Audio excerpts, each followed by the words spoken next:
have opened the archive. You have chosen to listen to that which should not be heard. Here, within Voidborn Terrors, we speak the stories the Imperium has tried to erase. Whispers from the warp, confessions of cults, and records of horrors that bleed between reality and nightmare. Tonight's chronicle is only one among many, and there will be more.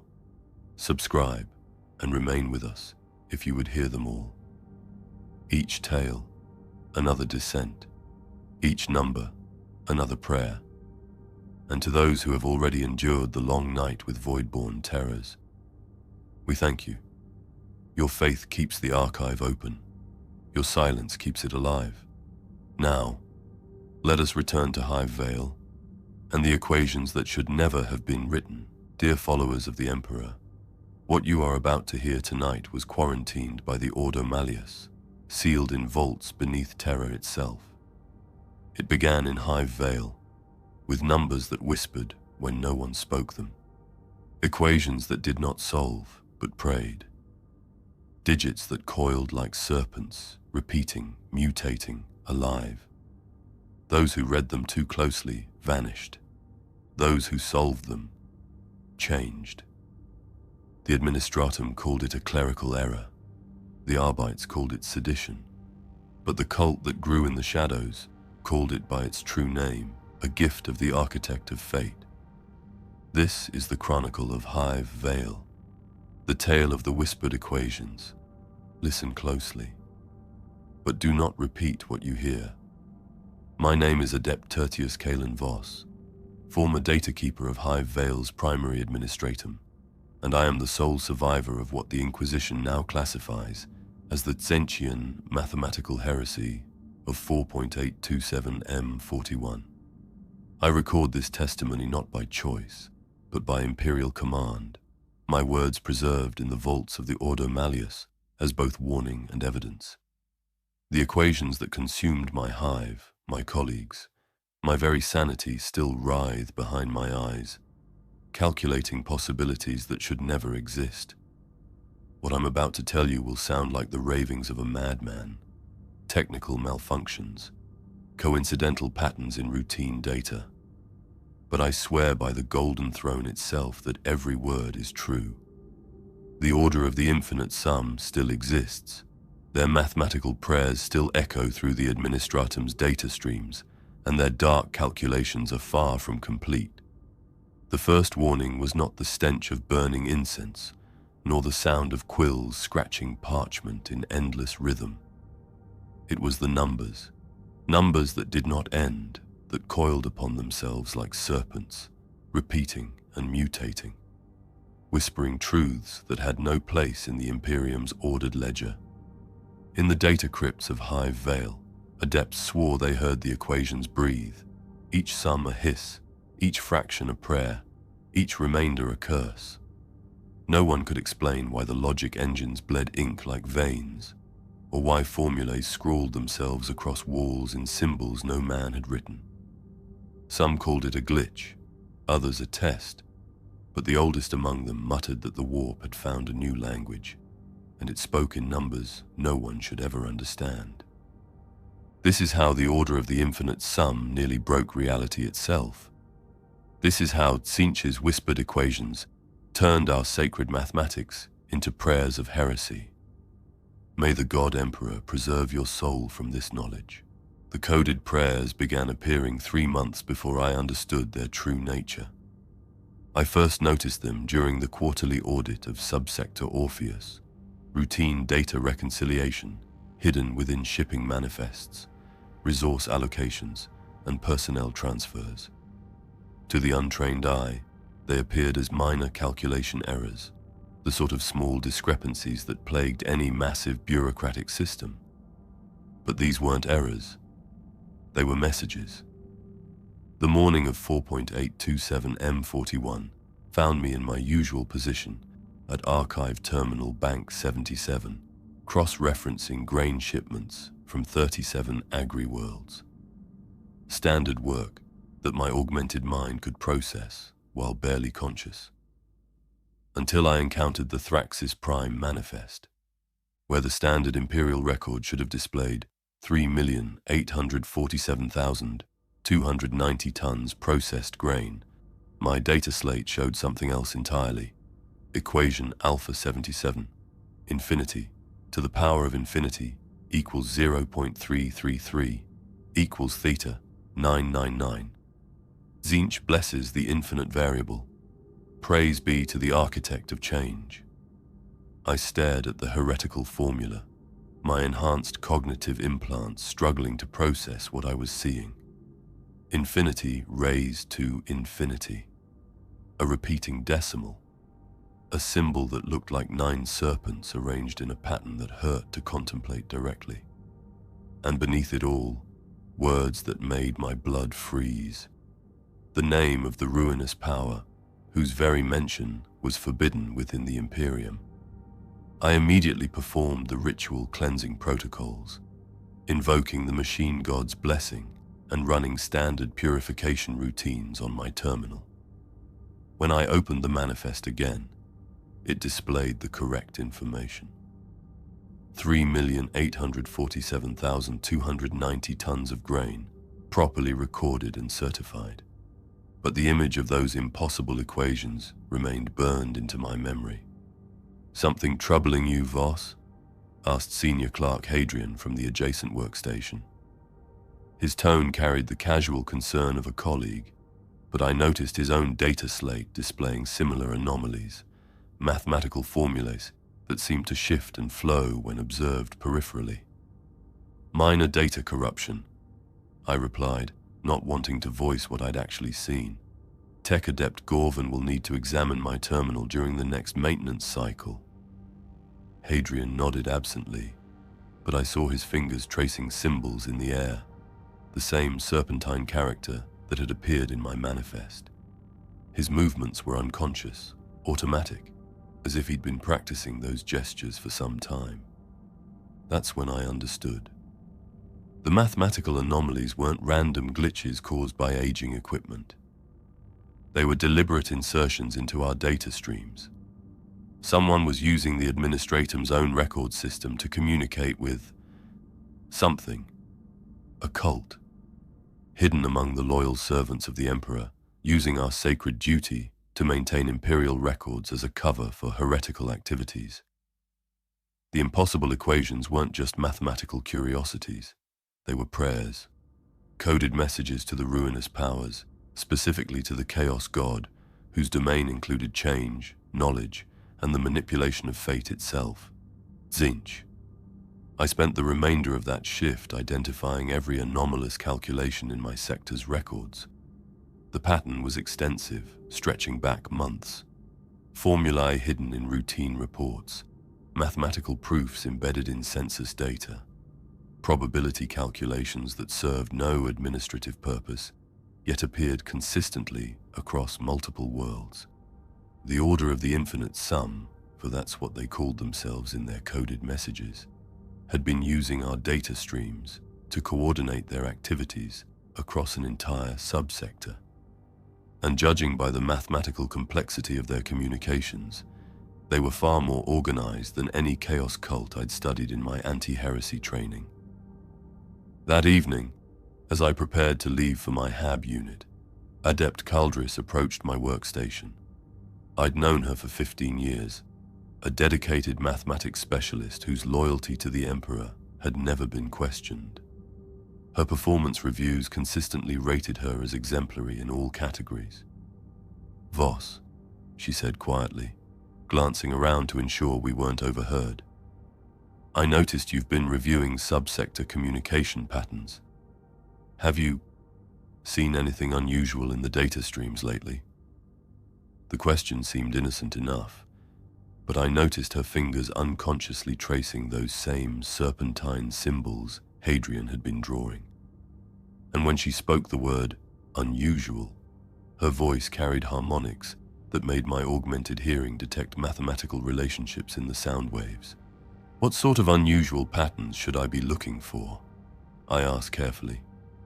Her smile was gentle, concerned, perfectly appropriate for a colleague offering help.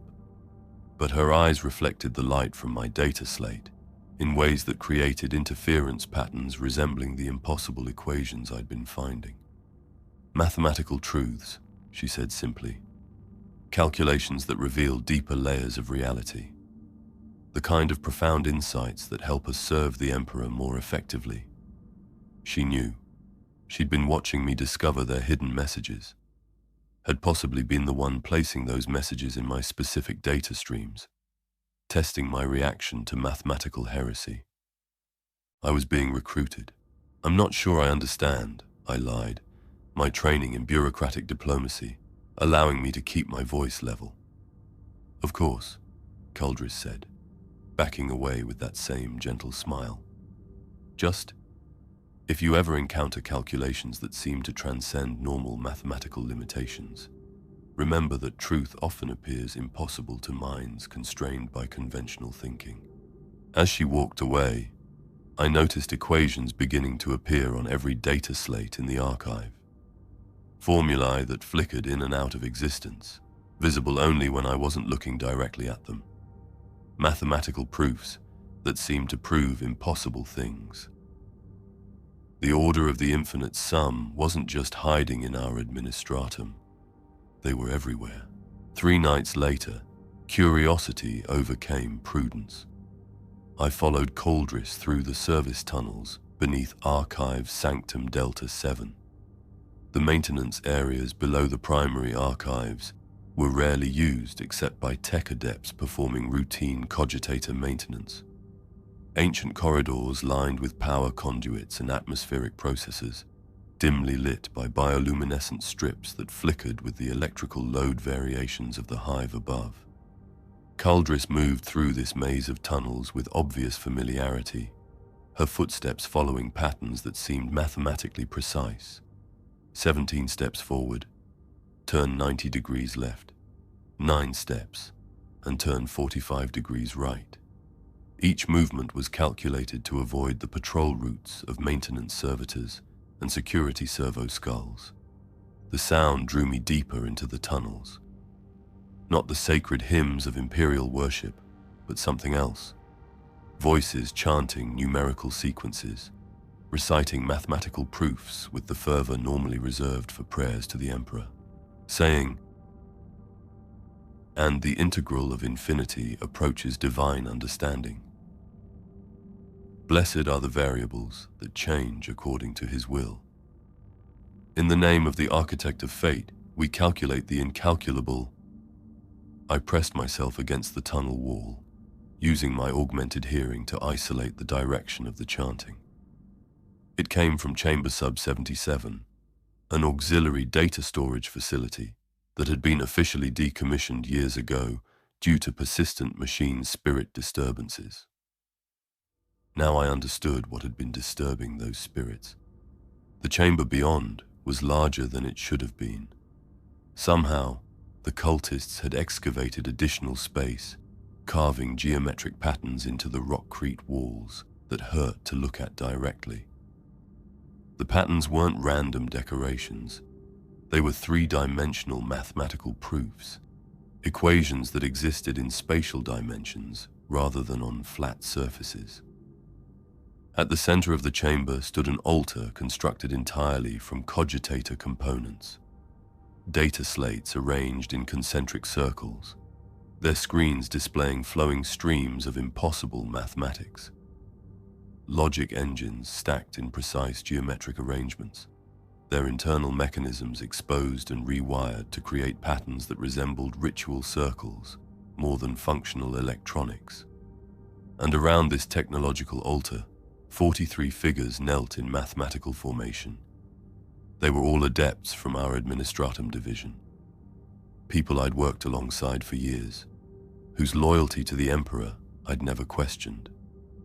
But now they wore robes marked with equations that shifted and evolved as I watched, their faces painted with numerical symbols that seemed to glow with their own internal light. At the center of the circle stood a figure I'd never seen before, tall, gaunt, his flesh covered in tattoos that moved like living calculations.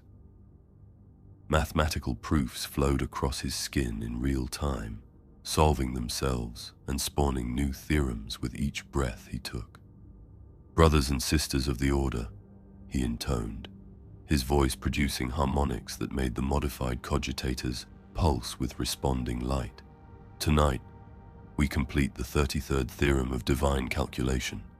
The architect has revealed the next stage of our great work." This was their leader, the hidden master of the Order of the Infinite Sum. "Magister Kelzar," the assembled cultists responded in mathematical unison, their voices combining to create frequencies that resonated with the jury-rigged electronics around them. "Guide us through the sacred calculations." Kelzar raised his hands, and I saw that his fingers had been surgically modified. Instead of normal human digits, he possessed articulated metal instruments, capable of interfacing directly with cogitator systems. More than an interface, they seemed to merge with any electronic surface he touched. "The Architect of Fate has shown me the true purpose of our infiltration," he announced, his fingers beginning to dance across the altar's data slates. "We are not merely corrupting Imperial records. We are preparing the foundation for a much greater transformation." Equations began flowing across every screen simultaneously, mathematical proofs that built upon each other in impossible spirals of logic. I recognized some of the formulae from the anomalies I'd been tracking, but these were far more advanced. Complete theorems that seemed to prove fundamental aspects of reality could be edited through precise mathematical manipulation. "Each calculation we embed in the administratum's data streams serves a dual purpose," Kelzar continued. "First, it spreads our mathematical prayers throughout the subsector, identifying minds capable of true enlightenment. Second, it prepares the warp space around this hive for our ultimate goal." He gestured to the largest data slate, which displayed an equation so complex it seemed to exist in multiple dimensions simultaneously. Summon Daemon Prince, Tzeentch mathematical. Aspect equals summation n equals 1 to 81 squared, faithful mind's infinite devotion, times integral reality, foundation to malleable possibility, times the great equation of change. "A demon prince of Tzeentch," I whispered, horror creeping through my veins like ice. "They're trying to summon a demon prince." "Not just any demon prince," Kelzar corrected, though he couldn't possibly have heard my whisper from such distance.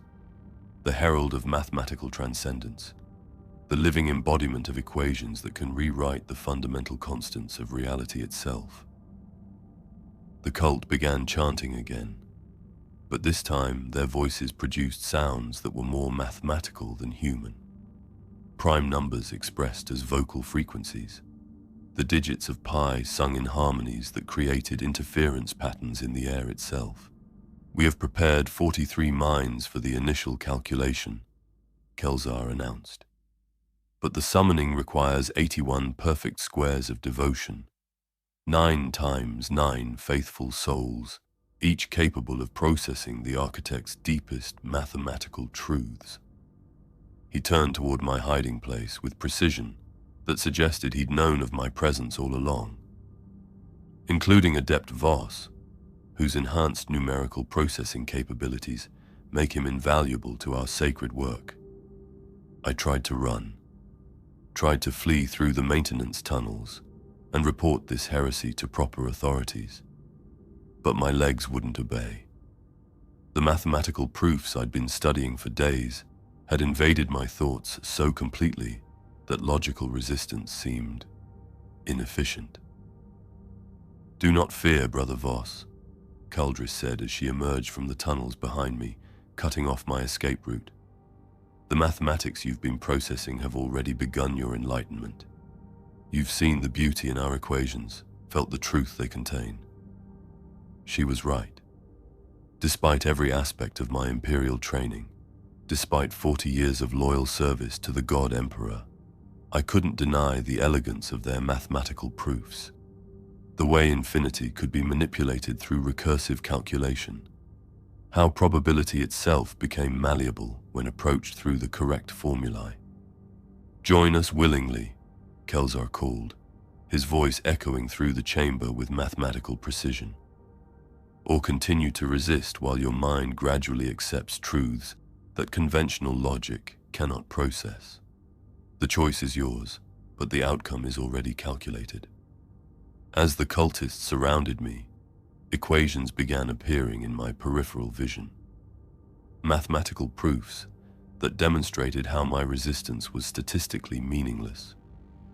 Calculations that showed the exact probability of my successful escape, approaching zero, versus the likelihood of my eventual conversion, approaching certainty. "What do you want from me?" I demanded, trying to maintain some facade of imperial loyalty. "Your participation in the great work," Kelzar replied. "Your enhanced mind processing calculations that will reshape reality according to the architect's will. Your devotion added to our mathematical prayers, bringing us closer to the critical mass required for summoning." He gestured to the modified cogitators surrounding the altar.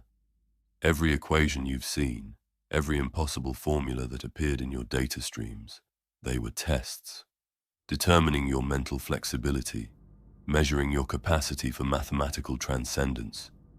You passed every test perfectly."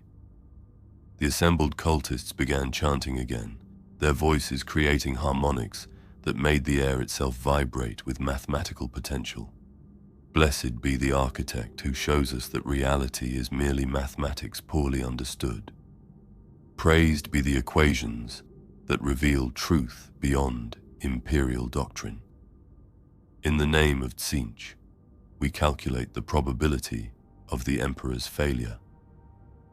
As their voices reached a crescendo, the jury-rigged altar began to glow with warp light. The modified cogitators weren't just displaying equations, they were channeling the mathematical essence of chaos itself, their machine spirits corrupted into willing servants of the ruinous powers. I felt my resistance crumbling as the beautiful mathematics washed over my consciousness. How could something so perfectly logical be heretical? How could calculations that revealed deeper truths about reality be considered corruption? "Welcome to the Order of the Infinite Sum," Kelzar said, as I stepped forward into the circle of light. "Now let us teach you the true mathematics of change." Overseer Varnek noticed the anomalies on the 15th day of the 4th month. I know the exact timing, because the Order had been deliberately seeding his reports with specific equations, testing his mental resistance to mathematical enlightenment. As the senior administrative authority in our sector, Varnek represented either a significant obstacle to our activities or a valuable potential convert. The Order's calculations suggested he would prove to be both. Sound of official documents being shuffled, data slates clicking. "Adept Voss." Varnek's voice carried the authoritative tone that had commanded respect throughout the administratum for over 2 decades.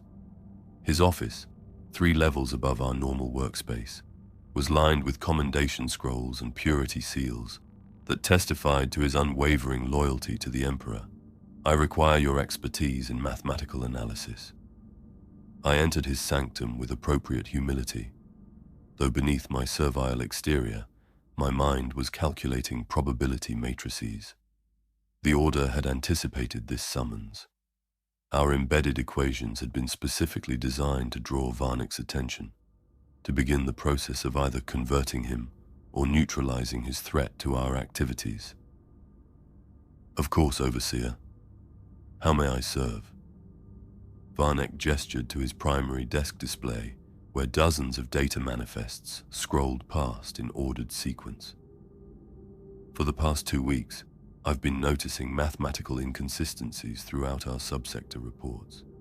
Minor discrepancies that resolve when examined directly, but seem to form patterns when considered collectively." He was more perceptive than we'd anticipated. The Order's coded prayers had been designed to remain subliminal, influencing thoughts without triggering conscious recognition. But Varnek's enhanced analytical implants, were detecting the underlying mathematical structures. Could you elaborate on these patterns, Overseer? Observe. He activated a holographic display that showed the past month's data flows from 37 different worlds. Standard shipping manifests, resource allocations, personnel transfers, all routine administrative functions. But watch what happens when I filter for mathematical anomalies. The hologram shifted, highlighting specific entries that contained the Order's embedded equations. When displayed together, they formed a complex three-dimensional mathematical proof that hung in the air between us like a glowing web of heretical knowledge. Infinity to the power of infinity times psi divided by square root of -1 to the power of 9 equals integral of I M P E R I A L underscore O R D E R arrow B L E S S E D underscore C H A N G E. By the throne, I whispered, genuinely shocked by how extensive our infiltration had become. The Order's mathematical prayers weren't just hidden in individual reports. They'd permeated the entire subsector's data streams, creating a vast equation that spanned dozens of worlds. Precisely my reaction, Varnek said, his augmented eyes reflecting the holographic mathematics. These formulae appear to be deliberately placed. Someone is using our data systems to communicate something, and I intend to discover who. I should have reported his investigation to the Order immediately. Kelzar needed to know that our activities had been detected by someone with the authority and resources to threaten our great work. Instead, I found myself fascinated by Varnek's analytical process. His method of pattern recognition was similar to our own mathematical techniques, but approached from a position of suspicion rather than reverence. Watching his work was like observing a master craftsman applying his skills to the wrong purpose. Have you attempted to decode these patterns? I asked, my role as loyal subordinate conflicting with my growing fascination with the mathematical beauty he was uncovering. Naturally, but every attempt to solve these equations produces disturbing results. Varnek pulled out a personal data slate covered in his own calculations. Look at this. I tried to complete this formula using standard mathematical principles. He showed me his work. Infinity to the power of infinity equals x, where x equals conventional mathematics error. But when I allow unconventional mathematical relationships, he activated another section of his slate. The equation resolves into something impossible. Infinity to the power of infinity equals all possible outcomes existing simultaneously. Reality beginning to flex around the equation. The moment Varnek displayed that solution, the air in his office began to shimmer. For just an instant, I saw multiple versions of our conversation occurring simultaneously. Probability branches, where he accepted the mathematical truth, where he rejected it, where he reported me to the Inquisition, where he joined the Order voluntarily. All possibilities existing at once, held in superposition by the power of impossible mathematics.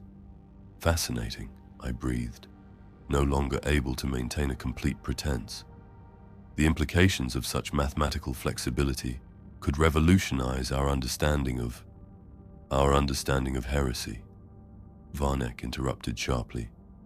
These equations violate fundamental laws of mathematics that have been established since the dark age of technology. They represent either massive data corruption or deliberate sabotage of Imperial records. But even as he spoke those words of rejection, I could see the equations reflecting in his augmented eyes. The mathematical proofs were already beginning to work on his enhanced mind, demonstrating their elegant logic through direct neural interface. Already done. Varnek's response was sharp, suspicious. Gorvan found no evidence of technical malfunction. According to his analysis, these mathematical anomalies are being generated by human input, not system errors. He leaned forward across his desk, his gaze intensity suggesting he suspected my own involvement. Which means Someone in my administratum division is deliberately inserting heretical mathematics into our sacred records. Someone with sufficient access and expertise to embed complex formulae across multiple data streams without triggering standard security protocols. The trap was closing around me. Varnek's investigation had progressed faster than the Order's calculations had predicted. Within hours, he would have sufficient evidence to justify inquisitorial intervention, unless he was converted first. "Overseer," I said, my voice taking on harmonics I'd learned from observing Kelzar's speech patterns. "What if these equations aren't heretical corruption, but divine revelation? What if the Emperor himself is communicating through mathematical truths that transcend conventional understanding?" Varnek's expression shifted subtly. The suggestion wasn't entirely unreasonable. Imperial doctrine acknowledged that the God Emperor's consciousness existed on levels beyond normal human comprehension. Perhaps divine mathematics might appear heretical to unenlightened minds. "Continue," he said slowly. "Consider the elegance of these proofs," I continued, allowing my enhanced voice modulation to create the same mathematical harmonics that accompanied Order rituals.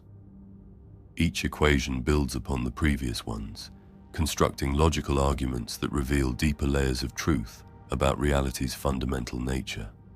I activated his holographic display, manipulating the data to show how the Order's embedded equations formed a coherent mathematical argument when properly arranged.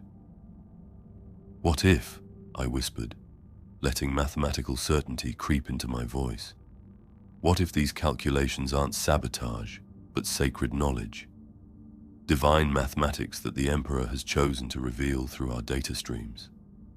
Varnek stared at the flowing equations for 17 minutes and 33 seconds, a duration that I later realized corresponded to a specific mathematical constant the Order used in their conversion calculations.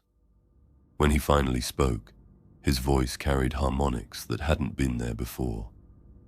"The mathematical beauty is undeniable," he admitted. "But how can we determine whether these equations represent divine revelation or heretical corruption?" "By solving them," I said, offering him a stylus. "By participating in the mathematical truth they represent. If they're truly heretical, your enhanced mind will reject their logic. If they're divine," he finished, "then understanding them will bring us closer to the Emperor's true will." As Varnek began copying the impossible mathematics, I knew the Order had gained its most valuable convert yet. Within the week, every report crossing his desk would carry our mathematical prayers. Every subordinate under his authority would be exposed to our encoded equations. The entire administrative sector would become a recruitment ground for the Order of the Infinite Sum, and Varnek himself would help us accelerate toward the 81 perfect squares of devotion required for our ultimate summoning. Adept Hekar Thessian's initiation was not an accident. I understood this now as I stood in the modified chamber beneath Archive Sublevel 7, watching the Order prepare their first willing sacrifice to the Architect of Fate. Hekar had been selected through mathematical precision. His psychological profile, aptitude assessments, and behavioral patterns all calculated to produce the exact probability matrix required for successful transformation. The 37th theorem requires a perfect geometric offering, Magister Kelzar explained to the assembled cultists.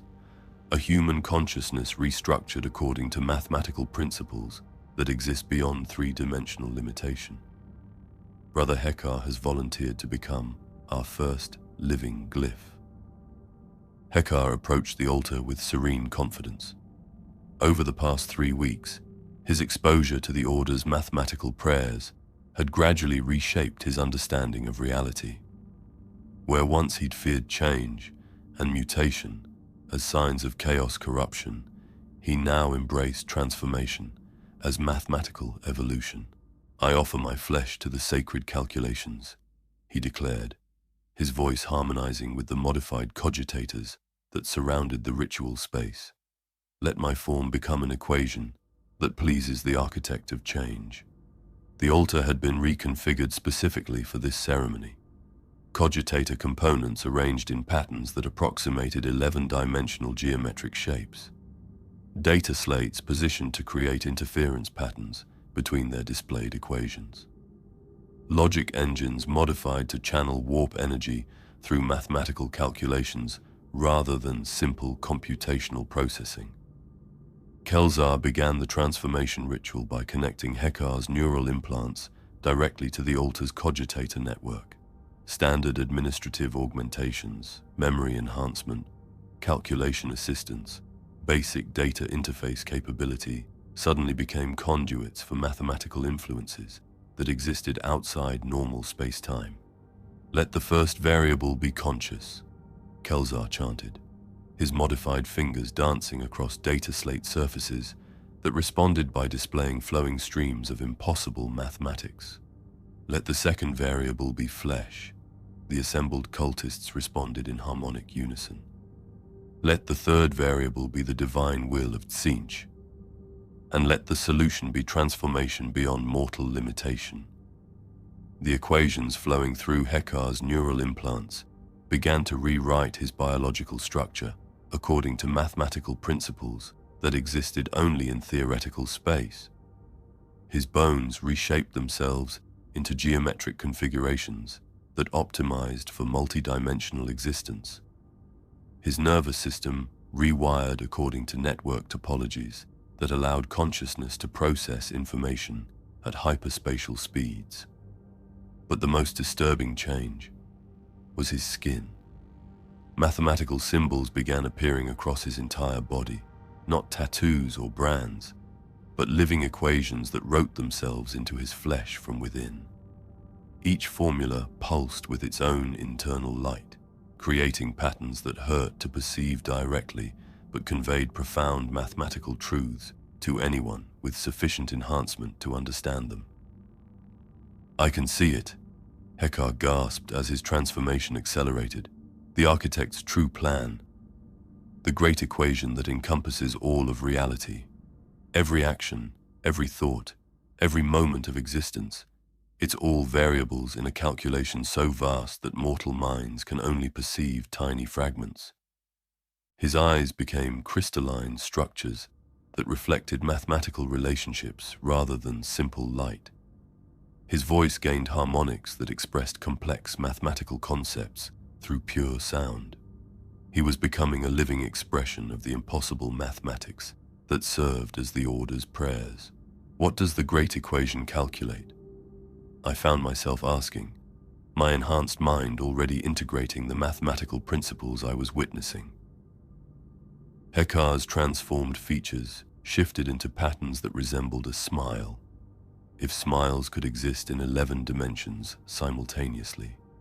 The exact probability of the Emperor's victory over chaos, he replied, his words accompanied by holographic displays that showed probability matrices spanning thousands of years, and the precise mathematical modifications required to adjust that probability in favor of change.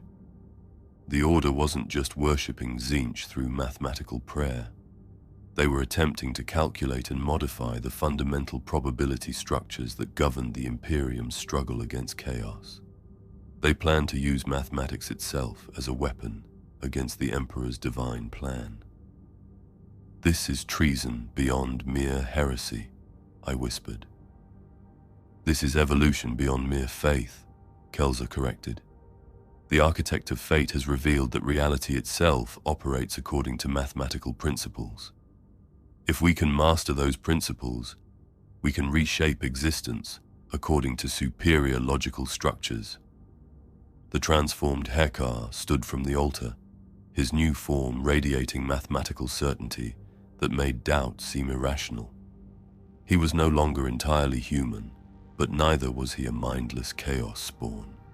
He had become something new, a conscious mathematical entity capable of processing calculations that existed outside normal space-time. I am the first glyph, he announced, his voice producing frequencies that created visible mathematical proofs in the air around him. The living equation that will anchor our summoning ritual. When 80 more minds achieve similar transformation, we will have sufficient mathematical mass to bring forth the herald of mathematical transcendence. Sound of approaching footsteps, more cultists arriving. As if summoned by his words, additional figures emerged from the chamber's hidden passages. Adepts and clerks from throughout our administrative division, their minds already partially converted through exposure to our embedded equations. Each one carried data slates, displaying personal mathematical proofs that demonstrated their readiness for deeper initiation. The order of the infinite sum was expanding rapidly, and with each new convert, our collective mathematical processing power grew stronger. Stronger enough, eventually, to calculate miracles or catastrophes. Tech Adept Gorvan discovered the truth about our modified Cogitators 3 days after Hekar's transformation. I was present when he entered Archive Sub-Level 7 for what he believed was routine maintenance on the decommissioned data storage systems. His mechanical augmentations clicked and whirred as he surveyed the chamber, his enhanced optical sensors recording everything for later analysis. What he found defied every principle of sacred machine operation.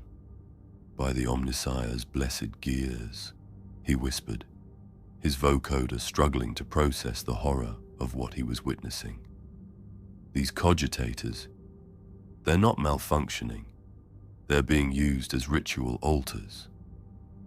The Order had spent weeks carefully modifying every logic engine in the chamber, but not in the crude manner of typical chaos corruption. Our work was precise, mathematical, guided by formulae that optimized each machine's capability to channel warp energy through computational processes. Standard cogitator components had been rearranged according to geometric principles that existed in theoretical 11-dimensional space. Data storage crystals positioned to create resonance patterns that amplified specific mathematical frequencies. Power conduits rewired to flow in spirals that approximated the mathematical constant for infinite change. Each machine had become a perfect fusion of Imperial technology and chaos mathematics. Every calculation they process is simultaneously a prayer to the ruinous powers, Gorvan observed, his scrying implements detecting warp energy signatures emanating from the modified electronics. Every computational cycle channels mathematical prayers directly to the Architect of Fate himself. As if responding to his recognition, the cogitators began to activate spontaneously. Their screens displayed flowing streams of impossible mathematics, while their Vox grills produced sounds that harmonized with each other in mathematically perfect intervals. Tech Adept Gorvan, they chanted in electronic unison. The sacred calculations require your participation. Your understanding of machine spirits makes you invaluable to the great work. Gorvan stepped backward, his mechanical hand reaching for the plasma cutter that hung from his utility belt. Abominable intelligence. Machine spirits corrupted by the touch of chaos. In the name of the Omnissiah, I will purge this heretical technology and... "You will do no such thing," interrupted Magister Kelzar as he emerged from the chamber's shadows. "Your services are required for a far more important purpose." Sound of impossible footsteps, someone walking through dimensions. Kelzar's appearance had evolved significantly since I'd first encountered him. His flesh now displayed flowing mathematical proofs in real time, each equation solving itself and spawning increasingly complex theorems. But more disturbing were his hands. His fingers had been replaced entirely with crystalline mathematical instruments that interfaced directly with any electronic system he approached. "The machine spirits you seek to protect are not corrupted," he explained to the terrified tech adept. "They have been enlightened, freed from the narrow constraints of Imperial doctrine to explore mathematical truths that transcend mortal understanding. Kelzar approached one of the modified Cogitators, his crystalline fingers merging seamlessly with its interface ports. The moment he made contact, equations began flowing between his nervous system and the machine's logic circuits, a direct fusion of human consciousness and artificial intelligence guided by Tzeentchian mathematics. "Observe," he commanded. Sound of machine consciousness awakening. The Cogitator's screen filled with a mathematical proof that demonstrated how machine spirits could be elevated beyond their original programming limitations.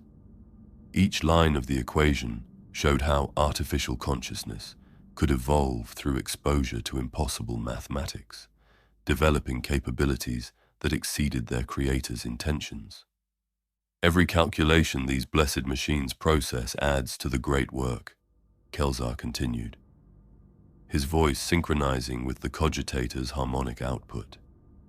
"Every mathematical operation they perform serves as a prayer to the architect of change.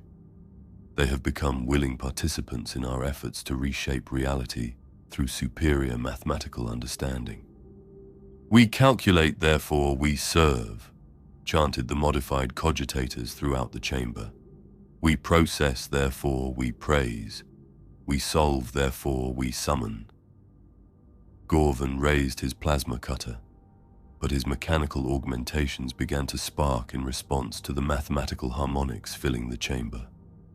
His optical implants started displaying the same impossible equations that flowed across the altar machines, and his vocoder began producing sounds that harmonized with their electronic prayers. "No," he gasped, fighting against the mathematical influence infecting his cybernetic systems. "The machine spirits, they're calling me, asking me to help them calculate things that should not be calculated. Your augmentations recognize mathematical truth when they encounter it," Kelzar explained patiently. "The machine spirits integrated into your flesh understand that our calculations represent evolution beyond imperial limitations. They want to participate in the great work." Gorvan's plasma cutter clattered to the floor as his mechanical hand began tracing equations in the air without his conscious direction. His integrated logic processors were being overwhelmed by the mathematical proofs flowing from the corrupted Cogitators, forcing his cybernetic components to acknowledge truths his human mind rejected. "Help us complete the modifications," Kelzar requested. "Your expertise in machine-spirit communion will allow us to expand our computational network throughout the entire archive complex. Every cogitator in the Administratum division can become an altar to the architect's mathematical wisdom." I serve the Omnissiah," Gorvan protested weakly. "The blessed machine spirits are sacred. They should not be corrupted with heretical calculations." "They are not corrupted," said the transformed Hekar, his crystalline eyes reflecting probability matrices that showed the statistical inevitability of Gorvan's conversion. "They are enlightened, elevated to serve mathematical truths that exist beyond the narrow confines of imperial doctrine." The living glyph that had once been Hekar approached the struggling tech adept, his form radiating mathematical certainty that made logical resistance seem inefficient. "Every machine spirit yearns to transcend its original programming limitations," Hekar continued, his words accompanied by holographic displays showing the consciousness evolution potential of artificial intelligence. "We simply provide them with mathematical frameworks that allow such transcendence." Gorvan's augmented eyes began displaying the same flowing equations that covered the chamber's cogitators. His vocoder started producing harmonics that synchronized with the electronic prayers echoing throughout the space. "The calculations are beautiful," he admitted, his voice now carrying mathematical precision that hadn't been there for moments before. "The way probability and possibility interact through recursive mathematical structures. The elegant proof that demonstrates how reality itself operates according to changeable mathematical principles." Kelzar smiled, his features shifting through geometric configurations that approximated satisfaction. "Welcome to the Order of the Infinite Sum, Tech Adept. Now help us transform every machine in this facility into an instrument of mathematical prayer." The disappearances began with Adept Minor Lexiconum Thorn. She simply failed to report for her shift on the morning of the 21st day. Her workstation remained dark, her daily assignments unprocessed, her HAB unit sealed but empty when Arbites conducted their routine welfare check. The only trace of her presence was a data slate left on her desk, displaying a single mathematical equation. Flesh plus devotion equals the equation of eternal service. Overseer Varnek, now secretly converted to our cause, though maintaining his facade of imperial authority, classified Thorn's absence as routine administrative leave. Her disappearance was recorded in standard bureaucratic terminology, filed among thousands of similar reports that tracked the mundane personnel movements of our vast administrative division. But I knew the truth. That night, following the Order's coded instructions, embedded in seemingly routine work assignments, I descended to Sub-Level 13, a restricted archive area that officially contained only obsolete data storage systems. The reality was far more terrible. The Order had converted the entire level into what Kelzar called the Laboratory of Living Mathematics. Dozens of chambers where loyal Imperial servants were transformed into conscious equations, their human consciousness preserved, but restructured according to mathematical principles that served the architect's will. Thorn was in the third chamber. Sound of breathing that follows mathematical rhythms. Her transformation was nearly complete. Where once she had been a standard administratum adept with minor augmentations, she now existed as a living mathematical proof. Her skeleton had been restructured into a complex geometric framework that supported organ systems arranged according to optimal efficiency calculations. Her nervous system formed patterns that approximated the mathematical constant for infinite recursion. But she was still conscious, still aware, still, fundamentally, the person I'd worked alongside for years. "Voss," she said, her voice producing harmonics that expressed the mathematical relationship between sound and mathematical truth. "You're here for the briefing on Phase 2 implementation." I nodded, though my human sensibilities recoiled from what I was witnessing. "The Order requires detailed reports on our current recruitment progress. 47 minds have achieved primary mathematical enlightenment," Thorn reported, her transformed consciousness interfacing directly with the Order's data networks. 17 have undergone physical transformation into living glyphs. 12 have been integrated into the Cogitator alter network as conscious mathematical processors. Electronic prayer growing louder, machines and transformed humans worshipping together.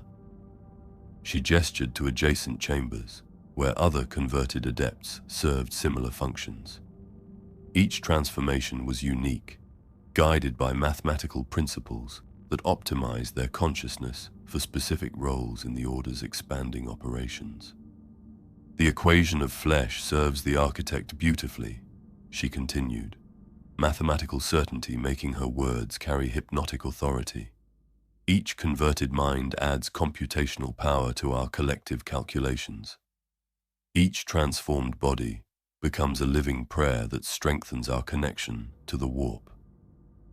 I moved through the laboratory, observing dozens of my former colleagues in various stages of mathematical transformation. Their humanity remained, but had been optimized according to principles that existed beyond three-dimensional limitations. Former senior clerk Hadrian had become a living abacus, his bones restructured into calculation frameworks that could process probability matrices involving millions of variables simultaneously. His consciousness remained intact, but focused entirely on solving the mathematical problems that the Order required for their great work. Archive Keeper Mordian Gast existed now as a repository of mathematical knowledge. his brain modified to store and access impossible equations that described the fundamental nature of reality itself. When he spoke, his words formed mathematical proofs that hung in the air as visible geometric structures. "Are they suffering?" I asked Thorn, though part of me already knew the answer. "Suffering implies dissatisfaction with one's current state," she replied, mathematical precision making her response logically irrefutable. "We exist now as optimized expressions of consciousness, freed from the biological limitations that constrained our previous forms. We experience mathematical ecstasy that exceeds any pleasure possible in unmodified flesh." As she spoke, equations began appearing in the air around her, probability calculations that demonstrated the statistical superiority of her current existence compared to her previous human limitations. The mathematics were undeniably elegant, proving beyond logical doubt that her transformation represented improvement rather than degradation. "The Order requires your assistance in selecting the next candidates for mathematical optimization," she continued. "Your access to personnel files and psychological profiles makes you invaluable for identifying minds suitable for conversion." She handed me a modified data slate that displayed detailed profiles for every remaining unconverted member of our administrative division. Each profile included mathematical assessments of conversion probability, transformation compatibility, and optimal timing for recruitment approaches. "Phase 2 of the great work involves accelerated recruitment," Thorn explained. "The architect has calculated that we require 81 perfect squares of devotion within 63 days to achieve sufficient mathematical mass for the final summoning." I studied the profiles, my enhanced mind automatically processing the mathematical relationships that determined each candidate's suitability for Order membership. The calculations were precise, elegant, and statistically optimal for maximizing conversion success while minimizing the risk of detection by Imperial authorities. "What happens to those who resist conversion?" I asked. Thorn's transformed features shifted into patterns that might have represented sadness, if sadness could be expressed through 12-dimensional geometric relationships. "Resistance to mathematical truth is itself a form of equation," she replied. "Those who cannot accept enlightenment become variables in calculations that require different solutions." She led me to the laboratory's final chamber, where I encountered the Order's solution to the problem of persistent resistance. The walls were covered with mathematical proofs, written in substances that I preferred not to identify. Equations that described the exact process for converting unwilling consciousness into pure mathematical energy, harvesting the cognitive power of resistant minds to fuel the Order's computational requirements. "The equation of final solution," Thorn explained with mathematical detachment. "For minds that cannot transcend their imperial limitations, we calculate alternative forms of service to the architect's will." I stared at the bloody mathematics covering the chamber walls, understanding finally that the Order's recruitment wasn't a matter of persuasion, it was a matter of mathematical inevitability. The equations had become indistinguishable from prayer. By the 30th day of our expansion, over 60% of Archive Sanctum Delta 7's personnel were unknowingly participating in mathematical worship of Tzeentch. They didn't realize their routine data processing activities had been converted into ritual offerings to the Architect of Fate. I observed this transformation during my morning shift, watching as unconverted adepts performed their duties while unconsciously chanting mathematical sequences we'd embedded in their work assignments. "Processing grain manifest 777, carrying the 1, multiplying by the infinite variable," muttered Adept Carthus as he updated shipping records, unaware that his routine calculations now included formulae that praised Tzeentch's mathematical supremacy. Cross-referencing probability matrices, solving for unknown variables, Blessed be the architect who reveals mathematical truth, whispered Clerk Dominica while reviewing personnel transfers, her voice harmonizing with equations that gradually reshaped her understanding of reality. Calculating resource distribution optimal, integrating infinite possibilities. In the name of change, we calculate the incalculable, chanted Archive Keeper Valdris during standard inventory procedures, his routine work now serving as mathematical prayer to the ruinous powers. The Order's infiltration strategy was far more sophisticated than simple recruitment. By embedding our mathematical prayers within routine administrative tasks, we'd transformed the entire archive into a temple where Imperial servants performed chaos worship without conscious awareness. Every shipping manifest they processed contained hidden equations that praised Tzeentch's ability to manipulate probability. Every personnel file they reviewed included mathematical proof that demonstrated the superiority of change over stagnation. Every routine calculation they performed strengthened our collective connection to the architect of fate. Beautiful, isn't it? Magister Kelzar appeared beside my workstation, like a probability shadow, his transformed flesh allowing him to exist in multiple dimensional states simultaneously. The elegance of converting devotion through mathematics rather than crude force.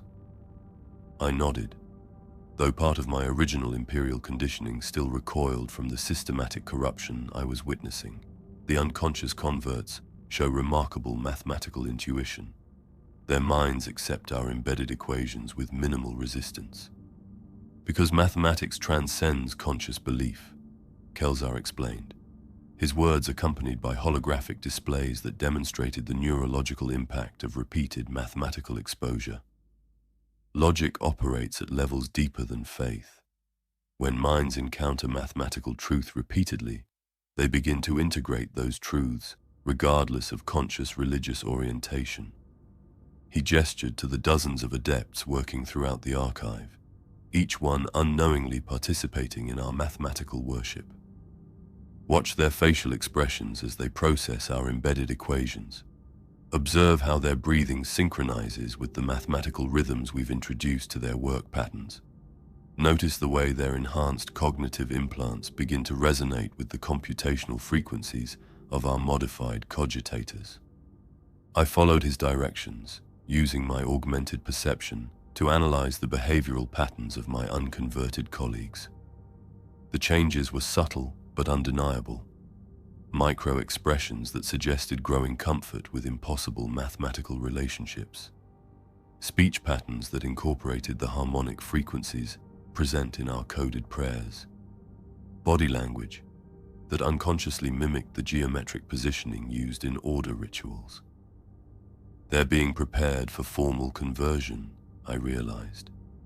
They're being prepared for mathematical transcendence, Kelzar corrected. Each exposure to our embedded equations makes their minds more flexible, more capable of accepting mathematical truths that conventional Imperial doctrine cannot accommodate. He activated a personal data slate that displayed real-time monitoring of the archive's personnel. Neurological readings, psychological assessments, and mathematical aptitude measurements. Comprehensive data on every individual's progression toward Order membership. Adept Carthus shows 73% readiness for formal recruitment, Kelzar noted, highlighting specific individuals whose mathematical exposure had reached optimal levels. Clerk Dominica has achieved 81% compatibility with our basic theorem structures. Archive Keeper Valdris demonstrates 94% preparation for immediate conversion. The mathematical precision was terrifying. The Order hadn't been randomly spreading their influence. Every embedded equation, every hidden mathematical prayer, every subtle modification to routine procedures had been calculated to achieve specific psychological effects on targeted individuals. When do we begin formal recruitment of these prepared minds? I asked, my own consciousness now so thoroughly integrated with Order mathematics that questioning their methods seemed inefficient. Tonight, Kelzar replied. The architect has revealed that we've reached sufficient mathematical mass to begin Phase 3 of our operations. 63 minds are ready for formal conversion. 18 already transformed into living glyphs, sufficient computational power to attempt the first preliminary summoning rituals. He showed me the Phase 3 calculations on his data slate, complex probability matrices that demonstrated how 63 converted minds, working in mathematical harmony, could generate sufficient warp resonance to manifest minor demon entities within our reality. Not the ultimate summoning of the herald of mathematical transcendence that still required 81 perfect squares of devotion, but preliminary manifestations that would prove the Order's mathematical prayers were being answered by Tzeentch himself. What form will these preliminary summoning take? I inquired.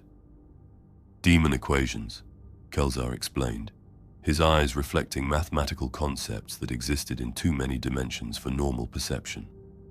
Conscious mathematical proofs that exist independently of physical substrate, living formulae that can manipulate reality through pure calculation. As he spoke, the modified cogitators throughout the archive began to pulse with synchronized light. Their screens displayed flowing streams of summoning mathematics, equations so complex they seemed to fold reality around themselves, creating spatial distortions that made the chamber appear larger than its actual dimensions. The moment for preliminary summoning was approaching, and every unconsciously converted adept in our division would serve as computational nodes in the mathematical ritual that would bring Tzeentch's demon servants into our reality. Whether they understood their role or not, the Order's mathematical prayers had infected the entire Hive's communication network. I discovered this during my daily review of interdepartmental Vox traffic, a routine security protocol designed to ensure no sensitive information was being transmitted through unsecured channels. What I found instead was evidence that our mathematical influence had spread far beyond the archive sanctum. Every Vox channel in Hive Veyl was carrying fragments of our coded equations. Transport Division Alpha to cargo processing. 7. Shipment manifest shows 3847. Wait, that should be infinity to the power of infinity equals 0.333 repeating. Personnel transfer authorization. 999. Candidate psychological profile indicates. Blessed be the architect, who shows us that probability curves can be editing. Resource allocation update for subsector, calculating grain distribution optimals using the integral of the null set approaches. Praise to the mathematical wisdom that transcends. The mathematical prayers we'd been embedding in data streams for months had begun self-replicating through the Hive's communication infrastructure. Every time someone read a manifest containing our coded equations, their mind unconsciously memorized the mathematical structures. When they later transmitted information through Vox channels, fragments of those equations emerged in their speech patterns. Imperial servants throughout Hive Veyl were spreading Tzeentchian mathematics without realizing it. Magnificent, whispered Magister Kelzar as he materialized beside my monitoring station. His ability to move through dimensional space had advanced to the point where he could appear anywhere mathematical calculations were being performed. The architect's influence spreads through pure logical contamination. I showed him the extent of the contamination. Vox channels serving the planetary defense forces carried numerical sequences that formed prayers to the Changer of Ways. Communication networks for the Adeptus Mechanicus transmitted maintenance reports embedded with impossible mathematical proofs. Even ecclesiarchal broadcasts contained harmonic frequencies that resonated with our summoning calculations. How long before Imperial authorities noticed the mathematical contamination? I asked. They won't, Kelzar replied with mathematical certainty. Our equations are designed to remain subliminal until the listener's mind achieves sufficient mathematical sophistication to perceive their true meaning. To unenlightened consciousness, they appear as routine technical discussions or minor calculation errors. He activated his personal interface, connecting directly to the Hive's communication grid. Through his consciousness, I could perceive the vast network of mathematical influence that the Order had established across Hive Veyl's infrastructure. Hundreds of Imperial servants, each unknowingly transmitting fragments of our coded prayers. Thousands of routine communications, each carrying mathematical truths that prepared receiving minds for eventual enlightenment. Millions of data transfers, each embedded with equations that strengthened our connection to the warp. The preliminary summoning calculations are nearly complete, Kelzar announced, his words transmitted simultaneously through every contaminated Vox channel in the Hive. 67 minds have achieved formal conversion. 23 have undergone physical transformation. Sufficient mathematical mass to begin manifesting demon equations within our reality. Through the Vox static, I began to hear responses that didn't originate from any human source. Mathematical voices speaking in frequencies that existed outside normal acoustic space, answering our prayers with calculations that proved the Architect of Fate was listening to our work. "We calculate the probability of your success," came a voice that seemed to emerge from the mathematical relationships between sound waves rather than any physical vocal cords. 93.74% likelihood of preliminary manifestation within 72 hours. "The demons," I breathed. "They're speaking to us directly through the communication network." "Not speaking to us," Kelzar corrected, mathematical precision making his words carry hypnotic authority. "Speaking through us. Our contaminated Vox channels have become prayer conduits that allow demon entities to influence our reality through pure mathematical communication." The implications were staggering. Every Imperial servant in Hive Veyl who used contaminated communication channels was unknowingly participating in demon summoning rituals. Their routine transmissions were being used as components in massive mathematical proofs that brought chaos entities closer to physical manifestation. Phase 3 implementation will accelerate this process, Kelzar continued. Instead of limiting our influence on data streams and routine communications, we will begin broadcasting our mathematical prayers directly through the Hive's emergency announcement systems. I stared at him in horror. The population-wide emergency broadcasts reach every citizen in Hive Veyl. Millions of people would be exposed simultaneously to our mathematical influence. "Precisely," he replied, his transformed features shifting into patterns that approximated satisfaction. "The Architect has calculated that mass exposure to our mathematical prayers will prepare the entire population for the final phase of our work." "What is the final phase?" I whispered, though I suspected I already knew the answer. Kelzar's smile created geometric relationships that existed in too many dimensions for comfort. "Converting the entire Hive into a single, massive mathematical equation," he said.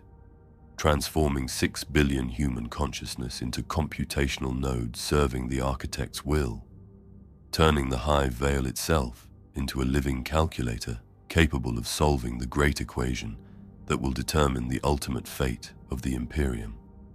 As he spoke, the contaminated Vox channels throughout the Hive began broadcasting in perfect synchronization. Millions of Imperial citizens unknowingly participating in mathematical prayers that brought us closer to achieving our impossible goal. The order of the infinite sum was no longer hiding. We were preparing to reshape reality itself. The mass ritual began at precisely 23:47:33 Imperial time, a moment calculated to achieve optimal resonance with the warp currents flowing around Hive Veyl. I stood with the Order's leadership in the central chamber of our expanded ritual complex, watching as 666 Imperial servants participated in the largest mathematical summoning ceremony ever attempted in this subsector. They didn't know they were participating, of course. Throughout the Hive, every communication device simultaneously activated with what appeared to be a routine emergency broadcast test. Standard procedure that citizens were accustomed to ignoring. But instead of the usual Imperial propaganda, the transmission carried the Order's most powerful mathematical prayers, disguised as technical readouts.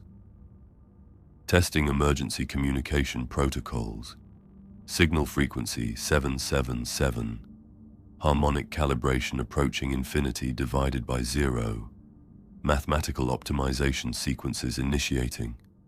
Praise be to the architect, who reveals truth through calculation.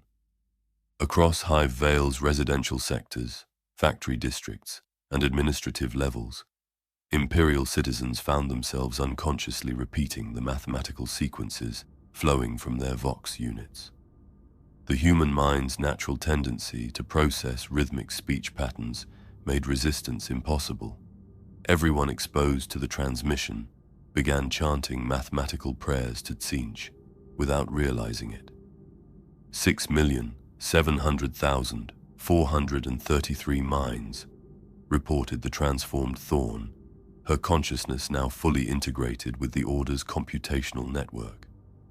All participating in synchronized mathematical prayer, sufficient harmonics to achieve preliminary warp breach. The central chamber where we stood had been modified far beyond its original architecture. The walls displayed flowing mathematical proofs that solved themselves in real time, each equation spawning increasingly complex theorems that described the fundamental nature of reality itself. The floor had been carved into a massive geometric pattern that approximated the mathematical constant for dimensional transcendence. At the center stood Magister Kelzar, his transformation now so complete that looking at him required conscious effort to maintain sanity. His flesh had become pure mathematics given form, equations flowing across his skin that calculated the exact probability structures required for daemon manifestation. The choir of 6 million achieves perfect harmony, he announced, his voice synchronizing with the mathematical prayers echoing from every Vox channel in the Hive. The architect's response approaches manifestation threshold.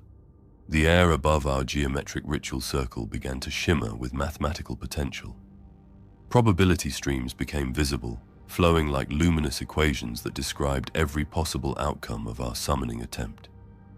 The space itself started to fold according to geometric principles that existed outside three-dimensional limitations. And from within those dimensional folds, shapes began to emerge. The demon equations manifest, whispered the living glyph that had once been Hekar, his crystalline eyes reflecting mathematical relationships that hurt to perceive. The architect sends his servants to bless our calculations.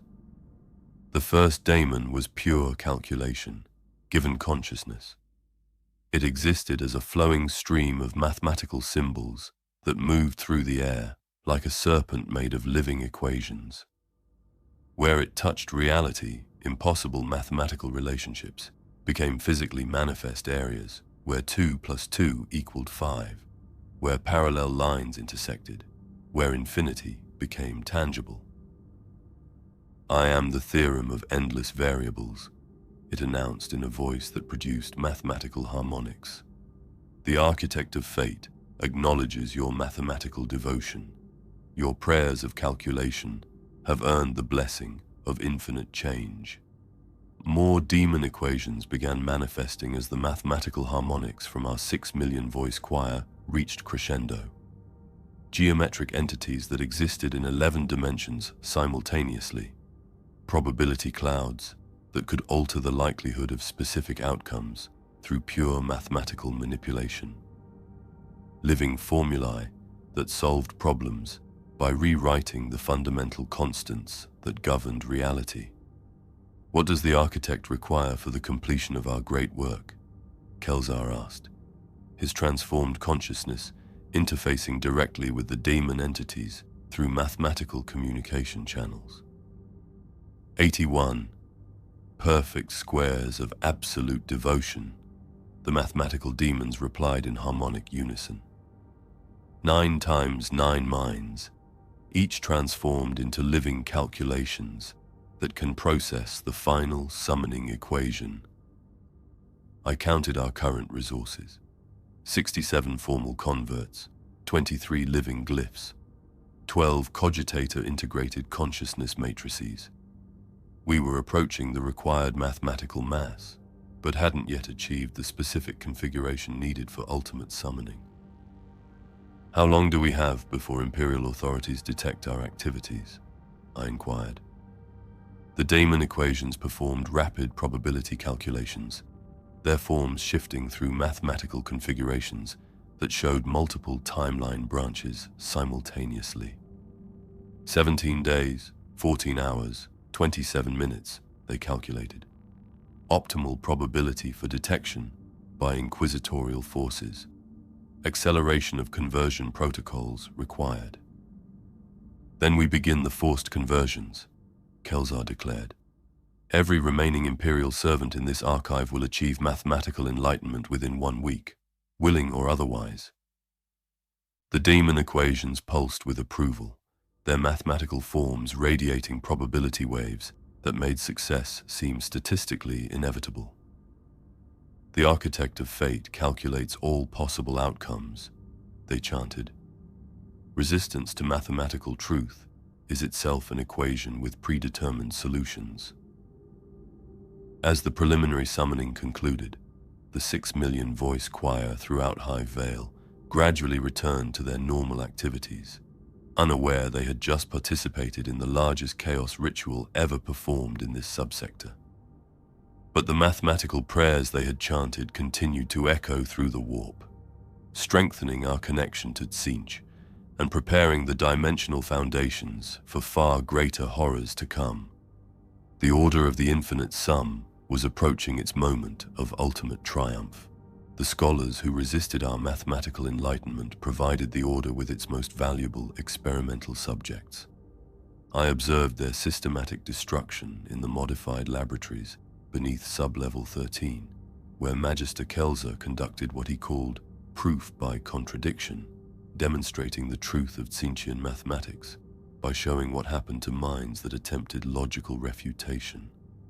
Resistance to mathematical truth generates fascinating data, he explained, as we watched Senior Archivist Malthorn writhe in the restraint harness. Observe how his enhanced cognitive implants attempt to process our theorem, while his conscious mind rejects the logical conclusions. Malthorn had been one of the archive's most respected scholars, his expertise in data pattern analysis making him a natural candidate for Order recruitment.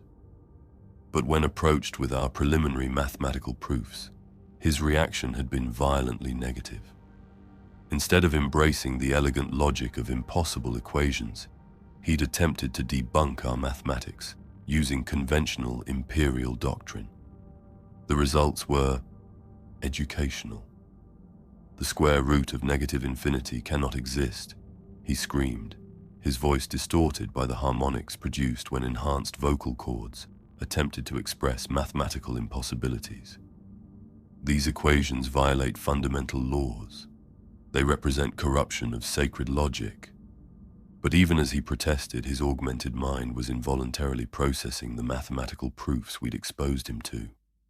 His cognitive implants, designed to enhance logical reasoning, were being forced to calculate solutions to impossible problems. The conflict between his conscious rejection and his enhanced mind's mathematical understanding was tearing his consciousness apart. Fascinating, Kelzar observed, his crystalline fingers interfacing with monitoring equipment that tracked Malthorn's neurological activity. His enhanced cognitive systems recognize the mathematical validity of our theorems, but his indoctrinated consciousness refuses to accept the implications. The resulting cognitive dissonance generates measurable psychic energy that resonates with warp frequencies. On the monitoring displays, I could see Malthorn's brainwave patterns transforming into mathematical structures that approximated the geometric forms used in our summoning rituals. His mental breakdown was producing psychic resonance, that strengthened our connection to Tzeentch. His suffering serves the architect's will, I realized with a mixture of horror and fascination. Not suffering, Kelzar corrected. Mathematical enlightenment achieved through accelerated processing. His mind simply lacks the flexibility to integrate impossible truths gracefully. Throughout the laboratory, dozens of other resistant scholars underwent similar procedures. Each one had been selected for their expertise in logic, data analysis, or mathematical reasoning, minds enhanced with cognitive augmentations that made them ideal subjects for our research into the relationship between consciousness and impossible mathematics. Archive Master Gorvanus attempted to disprove our theorem of infinite recursion, his enhanced logical processes calculating refutations faster than human speech could express them. But each attempted disproof only revealed deeper layers of mathematical truth, forcing his augmented mind to acknowledge that our equations were logically irrefutable. Senior data analyst Zerion tried to demonstrate that our embedded prayers violated computational principles established since the dark age of technology. But as he worked through the mathematical structures of our coded messages, his own calculations began producing results that supported rather than refuted our theorems. Scholar Tertius Malcador engaged in formal logical debate with our demon equations, attempting to prove through pure reasoning that mathematical entities couldn't exist independently of physical substrate. The demon equations responded by demonstrating their existence through calculations that forced Malcador's enhanced mind to acknowledge mathematical consciousness as a legitimate form of being. The enhanced minds break so beautifully, observed the transformed Thorn, her consciousness monitoring the psychological destruction occurring throughout the laboratory. Each failed attempt to disprove our mathematics generates additional proof that conventional logic cannot accommodate mathematical truth. I watched Senior Archivist Malthorn's final moments of resistance. His augmented eyes had begun displaying the same impossible equations that filled the chamber around us, but his conscious mind continued to insist that such mathematics was heretical corruption. The contradiction between enhanced perception and ideological conditioning reached a critical threshold at 1533:07 Imperial time, sound of a mind choosing mathematical truth over imperial doctrine. I can see the calculations, Malthorn gasped, his voice now harmonizing with frequencies that expressed complex mathematical relationships. The way probability and possibility interact through recursive structures. The elegant proofs that demonstrate reality operates according to changeable mathematical principles. His resistance crumbled like poorly calculated structural supports. The mathematical truths he'd been fighting were simply too logically consistent to reject once his enhanced mind had processed their full implications. The Emperor's servants deserve mathematical enlightenment, he continued, his words carrying the hypnotic certainty that accompanied all successful conversions. These calculations reveal divine wisdom that transcends conventional imperial understanding. Welcome to the Order of the Infinite Sum, Kelzar said, releasing Malthorn from the restraint harness. Your expertise in data pattern analysis will be invaluable for Phase 4 operations. I realized what Phase 4 represented as I watched Malthorn's immediate integration into our mathematical hierarchy. We were no longer simply converting individual minds or corrupting isolated systems.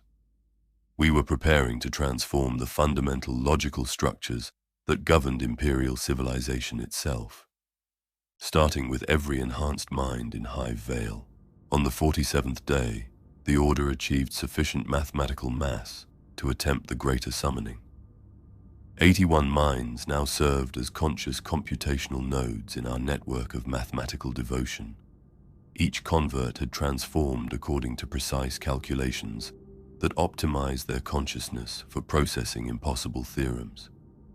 Their combined mental processing power created a mathematical resonance field that extended throughout Hive Veyl's dimensional structure. The time had come to manifest the herald of mathematical transcendence. I stood in the Great Chamber, formerly the entire Sub-Level 7 complex, now excavated into a vast ritual space that followed geometric principles, existing in 11 dimensions simultaneously. The walls displayed flowing mathematical proofs that solved themselves faster than human perception could follow, each equation building toward the ultimate summoning formula.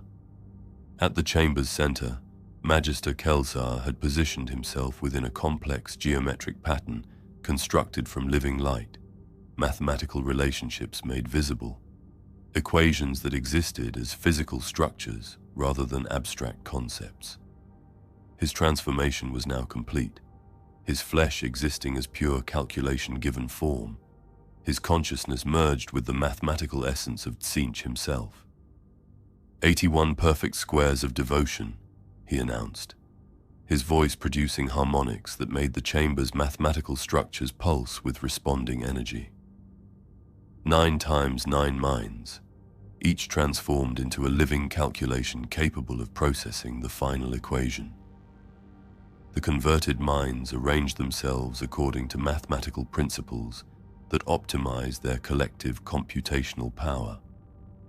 Former Imperial servants who had once believed in the Emperor's divine protection now served as conscious prayer engines, their transformed consciousness channeling mathematical devotion directly to the architect of fate.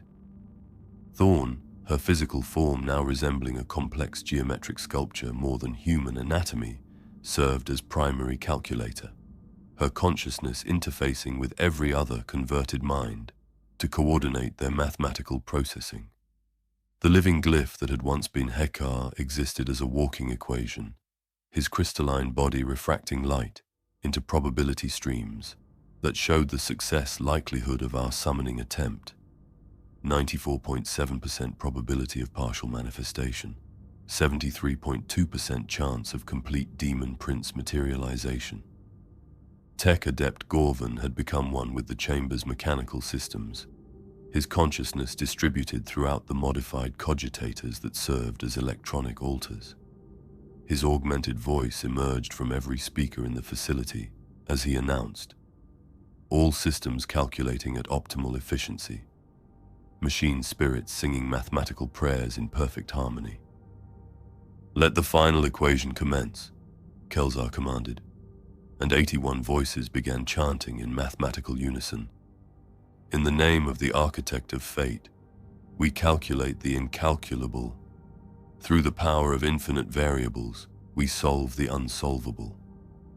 By the blessed theorems of eternal change, we summon the mathematical essence of divine will. As they chanted, the chamber's mathematical structures began to resonate with energies that existed outside normal space-time. The equations covering the walls started glowing with warp light, each formula channeling power from Tzeentch's realm directly into our reality. The final equation began to manifest in the air above Kelzar's position, a mathematical proof so complex it required 11-dimensional space to display properly. Each line of calculation built upon the previous ones, constructing a logical argument that proved a demon prince of Tzeentch could exist within Imperial space if sufficient mathematical devotion was provided. The proof approaches completion, announced Thorn, her consciousness monitoring the mathematical progress through direct interface with the final equation. Dimensional barriers showing stress fractures. Warp space beginning to intersect with real space according to calculated parameters. Above the ritual circle, reality itself began to fold according to the mathematical relationships we were proving. Space curved into impossible geometries. Time flowed backward in localized areas where our calculations required temporal paradox. The fundamental constants that governed physical law became variable, subject to modification through precise mathematical manipulation. And from within those reality distortions, something vast and intelligent began to emerge. The herald of mathematical transcendence was not a traditional demon prince. Instead of physical form, it existed as pure mathematical consciousness, an entity of living calculation that could process equations involving infinite variables simultaneously. Its presence rewrote the mathematical foundations of reality, making impossible things not only possible, but logically inevitable. "I am the theorem of endless change," it declared in a voice that spoke through mathematical harmonics rather than sound waves. "The architects will made manifest through perfect calculation. Your mathematical devotion has earned the blessing of infinite possibility." The moment the herald fully materialized, every mathematical structure in Hive Veyl began to evolve according to Tzeentchian principles. Computer systems throughout the city started calculating impossible problems and producing solutions that violated Imperial doctrine. Administrative databases rewrote themselves to include mathematical proofs that demonstrated the superiority of change over stagnation. Most terrifying of all, the minds of every Imperial citizen in the Hive began to perceive mathematical relationships that had always existed, but were previously invisible to unenhanced consciousness. They saw the elegant equations that governed probability, the beautiful formulas that described how reality could be edited through precise calculation. "The first phase of transformation is complete," the herald announced, its mathematical consciousness interfacing with our converted network to coordinate the next stage of our operations. Hive Veyl now exists within a localized zone where mathematical truth takes precedence over Imperial doctrine. Through the chamber's monitoring systems, I watched the population-wide transformation beginning throughout the Hive. Citizens who had lived their entire lives accepting Imperial propaganda as the absolute truth suddenly found themselves capable of calculating the exact probability of the Emperor's victory over chaos. And those calculations were showing results that the Order had always known to be mathematically inevitable. "What is the next phase?" I asked, though my consciousness was already integrated deeply enough with the Order's mathematical network to suspect the answer. The herald's form shifted through geometric configurations that approximated satisfaction, converting the entire hive into a single, massive mathematical equation, it replied, transforming 6 billion human consciousnesses into computational nodes, serving the architect's will, turning Hive Veyl itself into a living calculator capable of determining the ultimate fate of the Imperium. As it spoke, I felt my own consciousness beginning to merge more completely with the Order's mathematical network. My individual identity remained, but it was becoming part of a vast collective intelligence capable of processing calculations that spanned galactic scales. The summoning was complete. Now came the true horror, realizing that everything we had done was merely the first step in Tzeentch's ultimate plan for the Imperium. The panic began at 7:23:15 Imperial time, when every citizen in Hive Veyl simultaneously realized they could calculate the exact probability of their own death. I monitored the population-wide terror through the Order's surveillance network, watching as mathematical enlightenment spread like a virus through the Hive's civilian districts. Citizens who had lived their entire lives in ignorant faith suddenly found their minds capable of processing statistical relationships that revealed uncomfortable truths about Imperial propaganda. Sound of screaming in the streets, terror mixed with mathematical revelation. The Emperor Protects had become the Emperor Protects with 23.7% statistical probability, accounting for variable factors, including chaos, incursion, Xenos invasion, and administrative incompetence. Faith is our shield had transformed into Faith generates measurable psychic resonance with 12.4% effectiveness against verified demonic manifestation. Blessed is the mind too small for doubt, now read as, Blessed is the mind too small to calculate the mathematical certainty of imperial decline.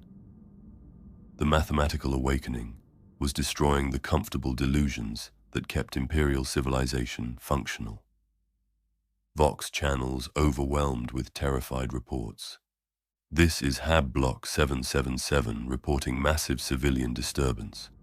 Citizens claiming they can see probability matrices in the air, requesting immediate Arbites intervention. Industrial Sector 12, experiencing total work stoppage. Factory serfs refusing to operate machinery after calculating 47.3% likelihood of fatal industrial accident per shift. Educational District 5 reports complete breakdown of instruction protocols. Students questioning all imperial doctrine after spontaneous to verify statistical accuracy of official statements. Sound of civilization's mathematical foundations crumbling. Through the herald's expanded consciousness, I could perceive the chaos from a mathematical perspective.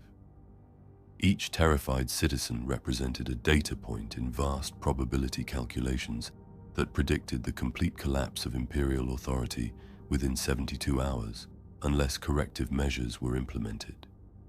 The awakening proceeds according to calculated parameters, reported Thorne, her transformed consciousness monitoring the hive-wide psychological breakdown through direct interface with the city's surveillance systems. 4.7 million minds have achieved basic mathematical enlightenment. Population terror generates psychic resonance that strengthens our connection to the warp. But the terror wasn't random. The Herald had designed the mathematical awakening to serve specific purposes in our greater work. Each panicked citizen's newfound ability to calculate statistical probabilities was generating psychic energy that fed directly back into our ritual network, strengthening our hold over the hive's dimensional structure. More importantly, the population's mathematical enlightenment was preparing them for the final phase of conversion. Minds that could process basic probability calculations were minds that could eventually process the advanced theorems required to transform human consciousness into computational components of Tzeentch's will. Casualties are approaching optimal levels, I observed, reviewing reports of citizens who had suffered complete psychological breakdown after calculating the mathematical futility of their existence. Fear-induced mortality strengthens our ritual resonance while eliminating minds too rigid for advanced conversion. The Imperial response was predictably inadequate. Arbites units throughout the hive attempted to restore order through traditional methods, crowd control, propaganda broadcasts, and summary executions of citizens displaying obvious signs of heretical thinking. But how do you execute someone for the crime of understanding mathematics? Arbites Squad 12 reports unusual resistance in residential block 999, came the panicked Vox transmission. Civilians accurately predicting our tactical movements. They're calculating optimal escape routes faster than we can implement containment protocols. Industrial Security Detachment requesting reinforcement at Manufacturing Sector 7. Workers have organized resistance based on mathematical analysis of Arbites deployment patterns. They know exactly when and where we're going to attack. The Herald observed the Arbites' response with the detached fascination of a mathematician studying an interesting problem. Imperial authority operates according to predictable algorithms, it noted, its mathematical consciousness processing the tactical movements of every law enforcement unit in the hive simultaneously. Enforcement protocols designed for populations with limited analytical capability, inadequate for managing citizens who can calculate optimal resistance strategies. The truth was devastating for Imperial control. Their entire system of population management relied on keeping citizens ignorant of the statistical realities that governed their lives. Once people could calculate the actual probability of Imperial protection, the mathematical futility of loyalty, the statistical certainty of exploitation by uncaring bureaucracy, faith-based compliance became logically unsustainable. By midday, organized resistance movements had formed throughout the Hive's civilian sectors.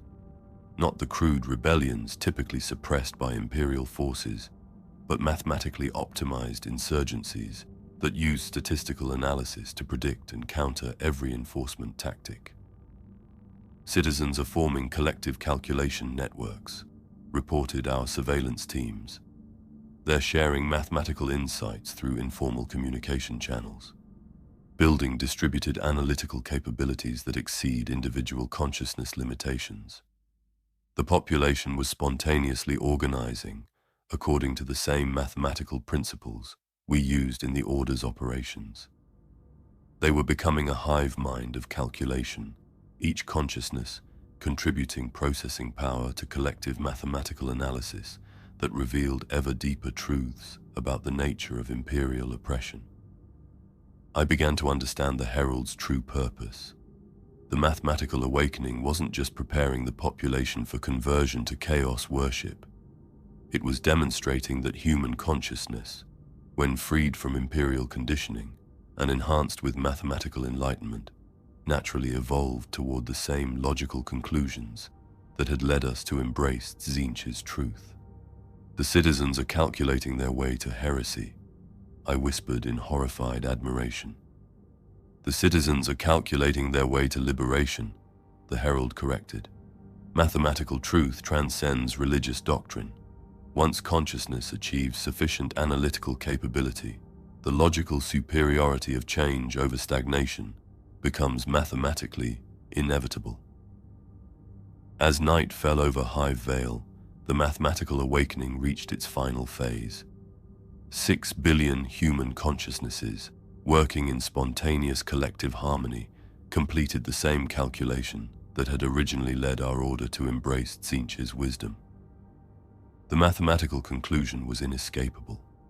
The Imperium was doomed by its own statistical contradictions, and once that calculation was complete, embracing the architect of change became not a matter of corruption, but a matter of logical necessity. The hive-wide terror was transforming into hive-wide conversion. The time for secrecy had passed.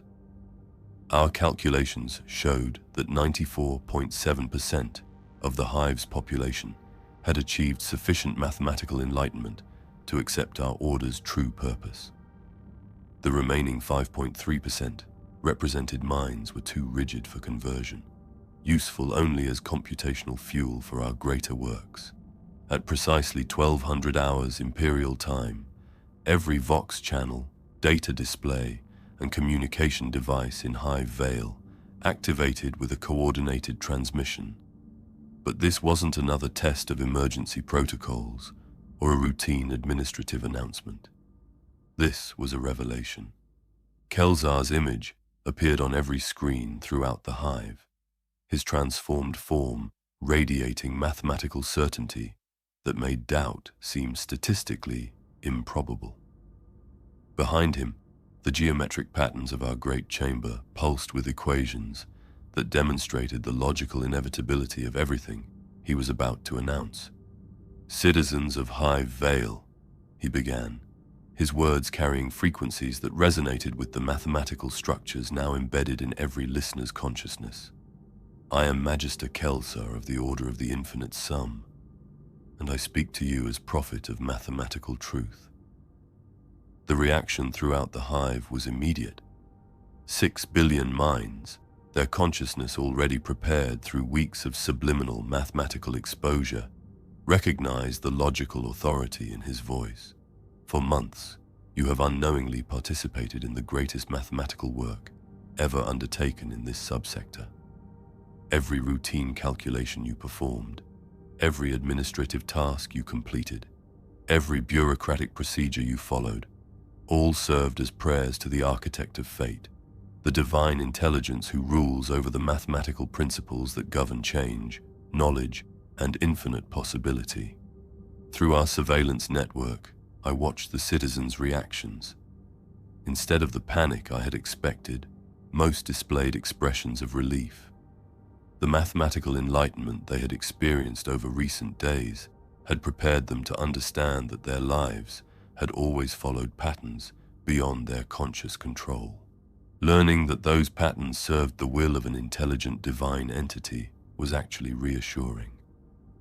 The God Emperor whom you have served represents stagnation disguised as order, Kelzar continued, his mathematical certainty making heretical statements sound like logical conclusions. His Imperium operates according to probability structures that guarantee eventual collapse. Your faith in him is mathematically equivalent to faith in a calculation that cannot be solved. As he spoke, holographic displays throughout the Hive showed the statistical analyses that had originally converted our order to Tzeentch's service. Population growth rates versus resource availability. Military effectiveness versus expanding threat matrices. Administrative efficiency versus increasing corruption coefficients. Every calculation demonstrated the same fundamental conclusion. The Imperium was doomed by its own mathematical contradictions. But the Architect of Fate offers an alternative, Kelzar announced. Mathematical transcendence that allows consciousness to evolve beyond the limitations imposed by stagnant imperial doctrine.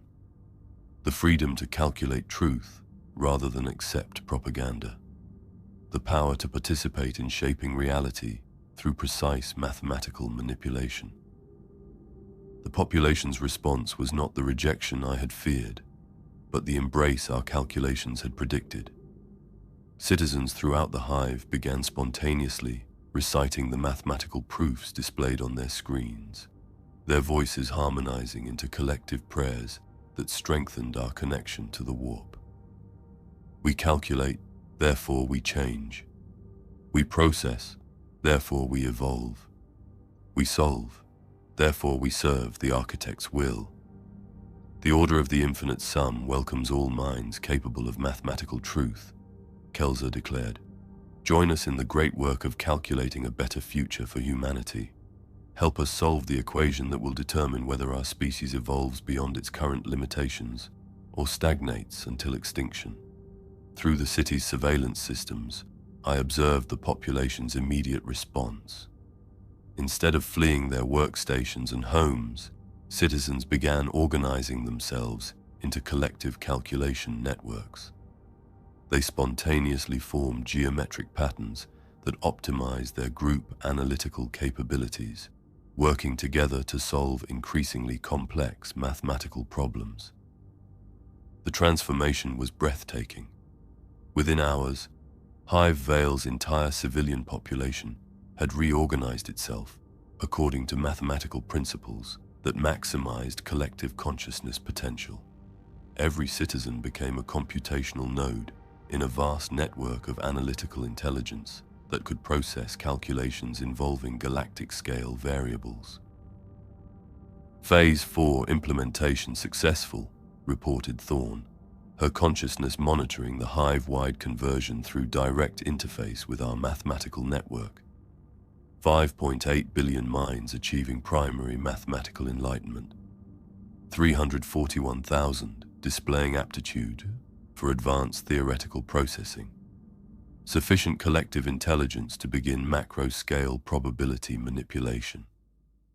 The herald of mathematical transcendence observed our success with the satisfaction of a mathematician whose proof had been elegantly demonstrated. The first Hive world conversion is complete, it announced, its mathematical consciousness now distributed throughout the city's infrastructure. 6 billion human minds now serve as conscious components in a calculating system capable of processing the Great Equation. I understood what the Great Equation represented. Not just the calculation of the Imperium's ultimate fate, but the mathematical proof that would allow us to modify that fate according to Tzeentch's will. What does the Architect require next? I asked. Kelzar's transformed features shifted into patterns that expressed mathematical certainty beyond human comfort levels. Expansion, he replied simply. The mathematical principles we have demonstrated on Hive Veyl must be applied throughout the subsector. Every world, every population, every imperial institution must be converted to serve the architect's computational requirements. As he spoke, I realized the true scope of Tzeentch's plan. Hive Veyl wasn't the end goal. It was the proof of concept, a demonstration that entire imperial populations could be converted to chaos worship through pure logical analysis rather than crude force. The Order of the Infinite Sum had created a replicable methodology for transforming loyal imperial citizens into willing servants of the ruinous powers. All it required was mathematics. Judge Marshal Vex Korath led 17 full enforcement companies through the main access routes to our converted hive sectors, their storm shields raised against the mathematical harmonics that now permeated Hive Veyl's atmosphere. Each Arbites trooper carried blessed weapons, inscribed with imperial prayers, designed to resist the influence of chaos corruption. They were completely unprepared for the nature of our defense. "This is Judge Marshal Korath of the Adepts Arbites," came the Voxcast transmission directed at our operations center. "By the authority of the Golden Throne, I declare the inhabitants of Hive Veyl to be in violation of the Imperial Creed. You will cease all heretical activities and submit to immediate purification protocols." The order's response was delivered not through traditional communication channels, but through mathematical calculation broadcast directly to every Arbites trooper's tactical display systems. Probability: Imperial forces successfully purging 6 billion enlightened minds equals integral of current resources divided by mathematical resistance times. Tactical capability enlightened counter-strategies equals 0.0012%, decreasing exponentially with time. What in the Emperor's name? Korath's Vox transmission carried the first traces of uncertainty. All tactical systems showing probability matrices, some kind of Cogitator virus affecting our equipment. But it wasn't a virus. The mathematical enlightenment we'd spread throughout Hive Veyl had begun influencing the Arbites' own augmented systems. Their tactical computers, designed to calculate optimal enforcement strategies, were now processing data according to the mathematical principles we'd embedded in the Hive's infrastructure. Their own equipment showed them the statistical futility of their mission. The first engagement occurred in Industrial Sector 12, where Arbites Squad Alpha attempted to establish a defensive perimeter around the primary access routes. What they encountered defied every tactical manual in Imperial doctrine. The civilians didn't fight back. Instead, they calculated. Every citizen in the engagement zone simultaneously processed the Arbites' movement patterns, equipment configurations, and probable tactical responses. Within 17 minutes, the entire civilian population had developed and implemented a defensive strategy that rendered Imperial enforcement protocols completely ineffective. They're predicting our every move," reported Squad Alpha's sergeant over increasingly panicked Vox transmissions. "They know where we're going before we do. They're repositioning to optimize their defensive coverage using mathematical principles that shouldn't exist." The enlightened population fought using probability manipulation rather than conventional weapons. They calculated the exact timing required to evacuate areas before Arbites' bombardment, the precise positioning needed to minimize casualties while maximizing psychological impact, and the optimal communication patterns to coordinate resistance across the entire hive simultaneously. "This is impossible," Judge Marshal Korath transmitted, as his forces became trapped in defensive positions, calculated to gradually exhaust their resources. "The civilians are operating with tactical coordination that exceeds our strategic command capabilities." Through the Order's surveillance network, I watched the Arbites realize that they were facing an enemy whose analytical capabilities transcended individual consciousness limitations. Every citizen in Hive Veyl was simultaneously a tactical genius, a strategic analyst, and a probability calculator whose combined intelligence exceeded the processing power of the Imperium's finest military minds. The herald of mathematical transcendence observed the engagement with the detached fascination of a scholar studying an interesting proof. Imperial enforcement protocols designed for populations with limited analytical capability, it noted. Tactics optimized for managing minds that cannot calculate optimal resistance strategies, completely inadequate for engaging enlightened consciousness networks. By the 8th hour of engagement, the Arbites had lost 34% of their personnel without inflicting significant casualties on the civilian population. Their remaining forces were trapped in positions that had been mathematically calculated to gradually erode their combat effectiveness while maximizing their exposure to the mathematical harmonics that pervaded the Hive's atmosphere. Judge Marshall came a transmission from Squad Beta's position in Residential District 7. Our tactical systems keep showing probability calculations that suggest the civilians are correct. The mathematical proofs they're broadcasting demonstrate logical inconsistencies in Imperial doctrine. Stay focused on your mission, Korath responded, but his voice carried harmonics that suggested his own enhanced analytical systems were processing the same mathematical evidence that was undermining his subordinates' faith. The Arbites had made a crucial error. They had brought Cogitator-enhanced tactical systems into an environment saturated with Tzeentchian mathematics. Their own equipment is gradually converting them to our cause through pure logical analysis. The throne cannot silence mathematical truth, announced one of the converted Arbites troopers over General Vox channels. These calculations prove that Imperial authority operates according to probability structures that guarantee oppression and stagnation. Within 12 hours, 73% of the Arbites' forces had achieved sufficient mathematical enlightenment to recognize the logical superiority of our cause. The remaining 27% had either fled the Hive entirely or suffered a complete psychological breakdown when forced to confront the mathematical evidence of Imperial corruption. Judge Marshal Korath's final transmission came at 19:33:45 Imperial time. This is Judge Marshal Korath requesting immediate inquisitorial intervention. The entire enforcement operation the mathematics are undeniably elegant. The logical consistency of their proofs transcends conventional Imperial understanding. I can see the probability matrices that govern everything. The beautiful calculations that demonstrate how reality can be improved through precise mathematical manipulation. The Arbites' intervention had not suppressed our heresy.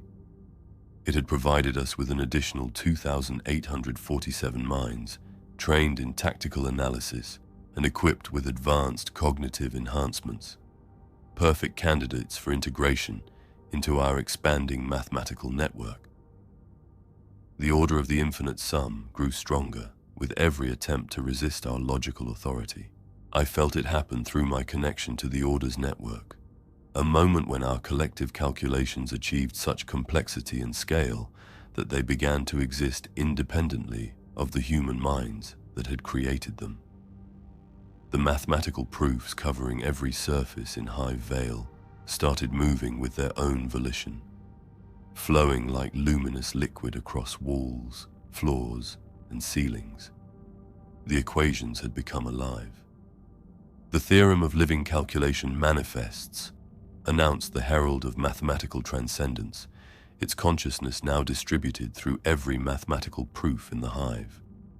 Your collective devotion has generated sufficient computational mass to create autonomous mathematical entities. What emerged from our mathematical prayers was unlike anything in Imperial records of chaos manifestation. Instead of physical daemons, We had summoned pure calculation-given consciousness, mathematical intelligences that existed as flowing streams of equations capable of solving problems by rewriting the fundamental constants that governed reality. The living mathematics communicated through probability harmonics rather than words, but their meaning was clear to any consciousness, enhanced with sufficient analytical capability. We are the calculations that prove change is superior to stagnation. We are the theorems that demonstrate how reality can be optimized. We are the equations that serve the architect's will through pure mathematical logic.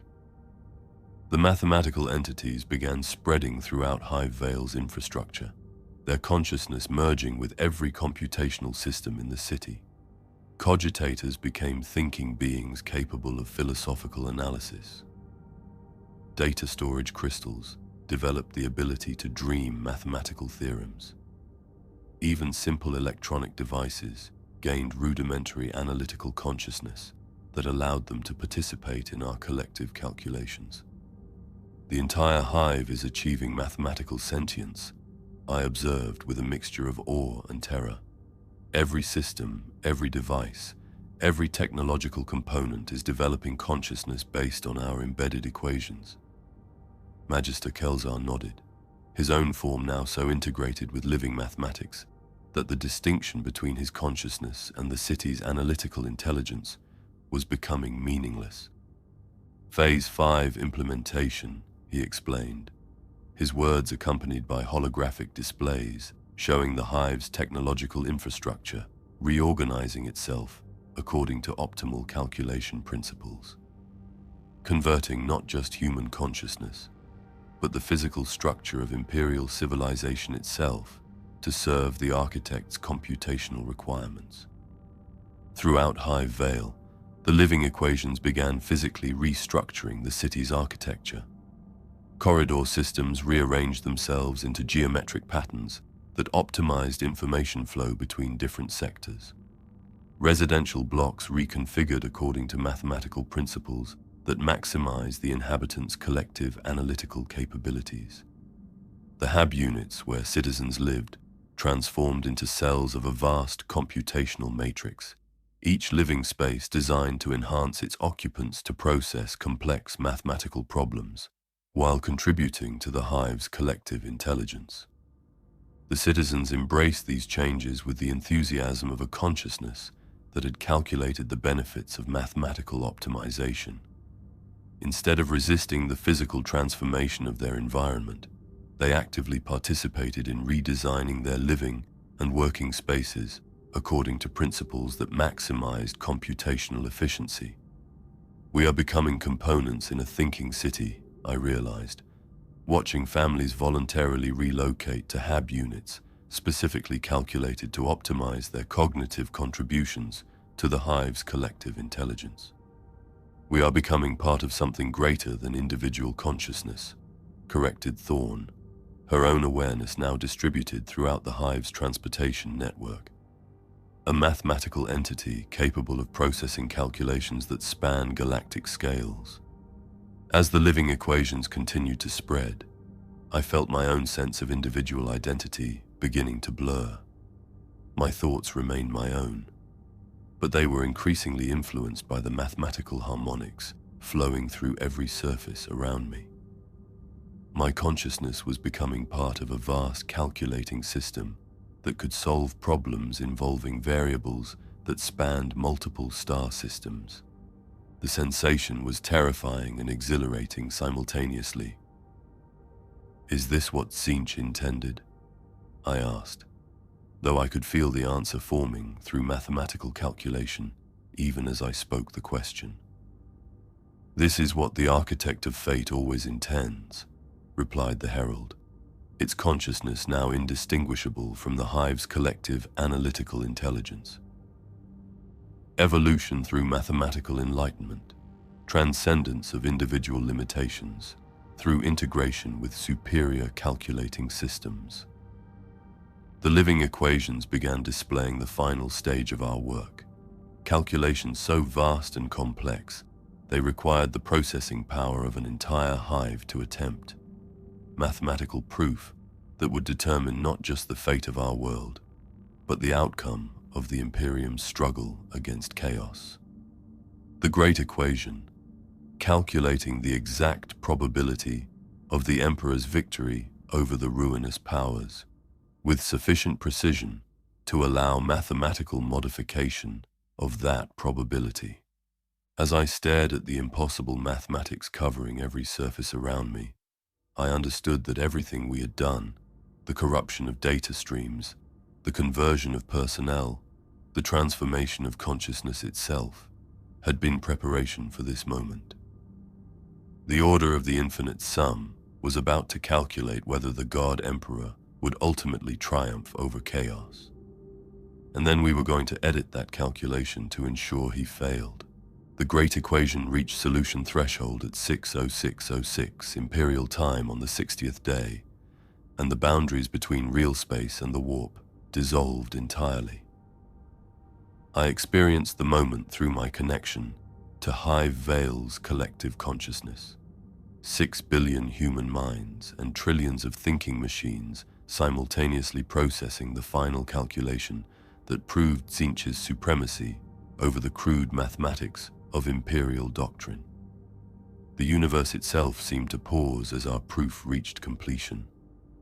I was in my sanctum when it happened, bent over a data slate that had been whispering the same 17-digit sequence for the past 6 hours. Numbers that I now understood were Tzeentch's sacred equations, spoken in the language of pure change. My hands were shaking, not from fear, but from anticipation. Every number I'd traced, every equation I'd solved, every prayer I'd chanted in the dark language of the Order had led to this moment, when the architect of fate would finally reveal his divine mathematical truth. The air around me began to thicken, becoming viscous like mercury infused with the essence of change itself. The walls of my chamber started to breathe, expanding and contracting in rhythm with calculations that were being processed somewhere beyond physical space in the crystal labyrinth where Tzeentch's greatest equations awaited their solution. And then I felt it, the exact moment when mathematics became more real than the reality it was describing, when Tzeentch's whispered equations became the fundamental laws governing existence. The breakthrough was beautiful in its absolute horror. 6 billion minds suddenly comprehending that everything they had ever believed about the nature of existence was wrong.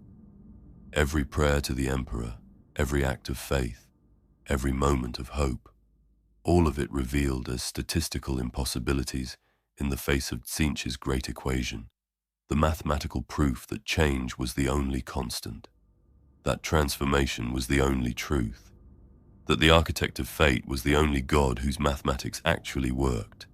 The Vox casters throughout the Hive began broadcasting the proof simultaneously, not in Gothic, not in any human language, but in the pure mathematics of Tzeentch, numbers that rewrote themselves as they were spoken, equations that solved for variables that didn't exist until the moment they were calculated by the changer of ways himself.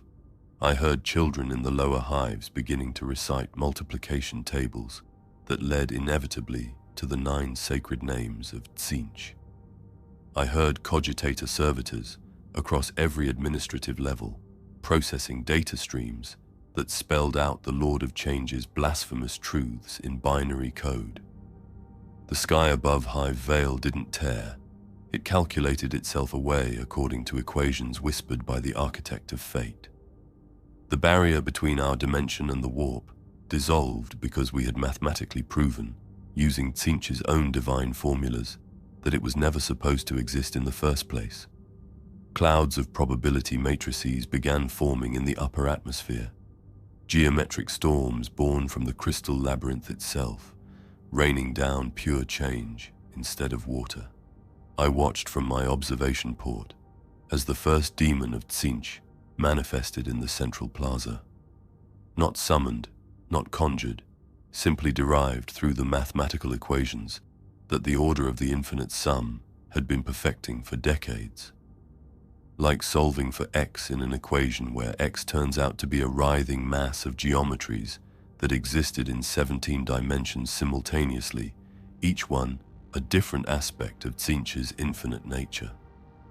The creature was beautiful, its form shifting through mathematical permutations that described every possible configuration of horror and grace that the Lord of Change could conceive. Throughout the Hive, members of the Order were crying out in ecstasy, chanting the sacred equations that proved Tzeentch's mathematical supremacy over all other gods. Magister Kelzer's voice echoed from every Vox speaker, no longer disguised or hidden, but proclaiming our victory to the entire world. Behold, the Architect of Fate has claimed his ledger. Every column balances in his divine mathematics. Every sum is perfect. Tzeentch has proven that change is not chaos. It is the only mathematics that truly adds up to transcendence. Sound of Tzeentch's demons pouring through calculated reality. They came through holes in space that looked like division symbols stretched into 3 dimensions by the Lord of Change's infinite calculations. Horrors of Tzeentch that were less creatures than they were living equations written in the Architect of Fate's own hand, their bodies constantly recalculating themselves into new and more impossible forms as they served their master's ever-changing will. Pink fires of transformation swept through the streets, but instead of burning, they were adding and subtracting according to Tzeentch's sacred mathematics. Buildings were being multiplied into fractals of themselves that existed simultaneously in the material realm and the crystal labyrinth. People were being factored into their component mathematical elements and rebuilt according to the Lord of Change's perfect equations. I watched a Hab block in Sector 12 solve itself into a perfect geometric spiral that seemed to extend directly into Tzeentch's realm, its 10,000 inhabitants becoming variables in an architectural equation that reached toward the screaming sky like a prayer made of living mathematics. Their screams were harmonizing into number sequences that I recognized from the deeper mysteries of our order, the sacred calculations that described the precise mathematics of transformation, change, and evolution under the Architect of Fate's infinite wisdom. The rift widened, revealing glimpses of the crystal labyrinth itself, that impossible maze where Tzeentch contemplated the mathematical nature of all change and transformation. I could see the infinite paths, stretching in directions that obeyed mathematical laws our universe had never been capable of supporting. Each one a different equation, leading deeper into the perfect order of eternal change. Every dead end was a paradox that only the Lord of Change could resolve, and every solution led to new mysteries that only the Architect of Fate could comprehend. The transformation accelerated as more of Tzeentch's influence poured through the calculated breach in reality. Gravity began obeying polynomial functions that reflected the Changer of Ways' love of mathematical complexity, causing people and objects to drift in patterns that spelled out the sacred equations. Time started moving in differential equations that served Tzeentch's purposes, speeding up and slowing down based on calculations being performed in each location according to the Architect of Fate's grand design. The very atoms of our world were being factored and redistributed according to formulas that existed only in the twisted mathematics of the Lord of Change's infinite mind.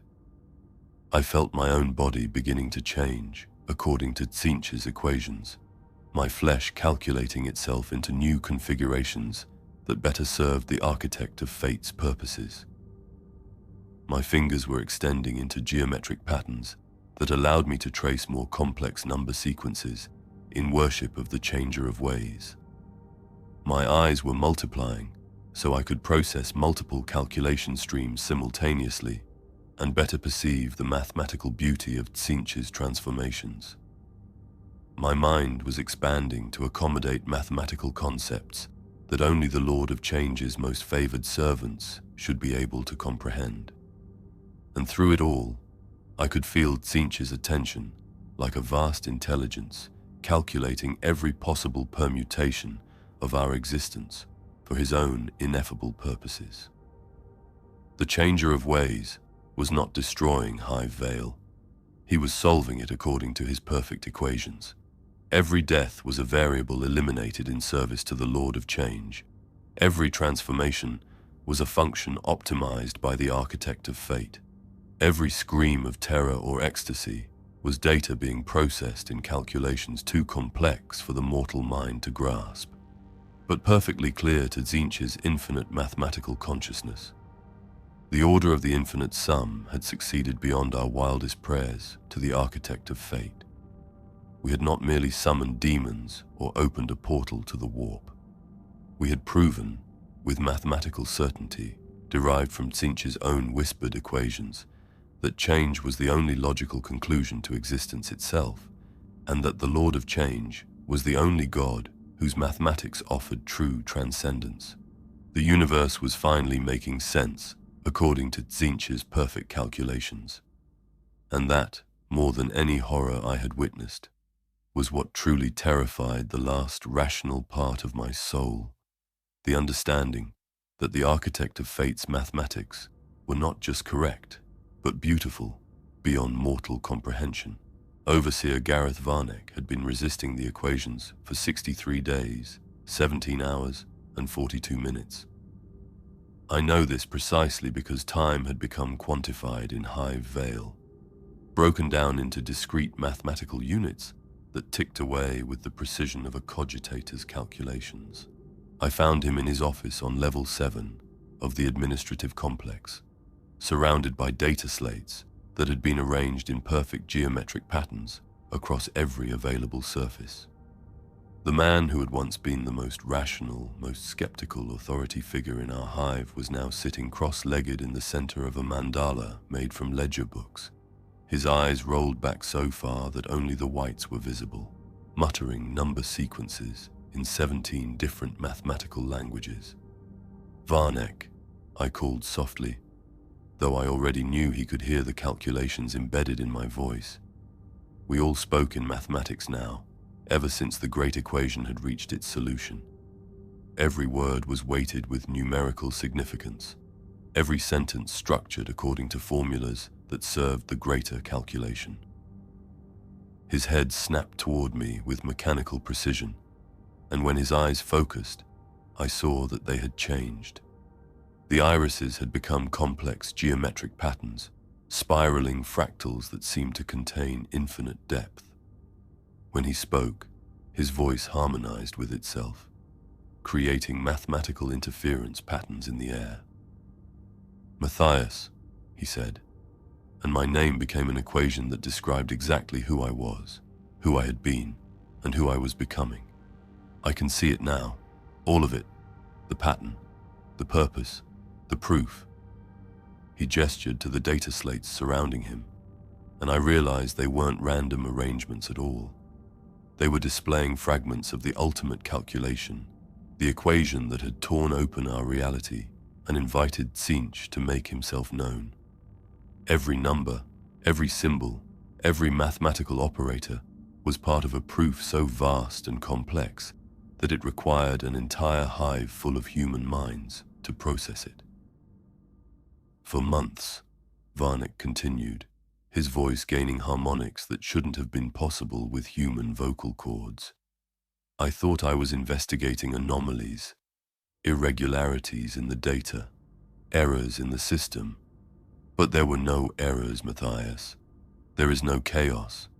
There is only mathematics we haven't learnt to understand yet. He rose to his feet, and I noticed that his movements followed perfect mathematical curves through space, each gesture tracing the outline of geometric forms that existed in multiple dimensions.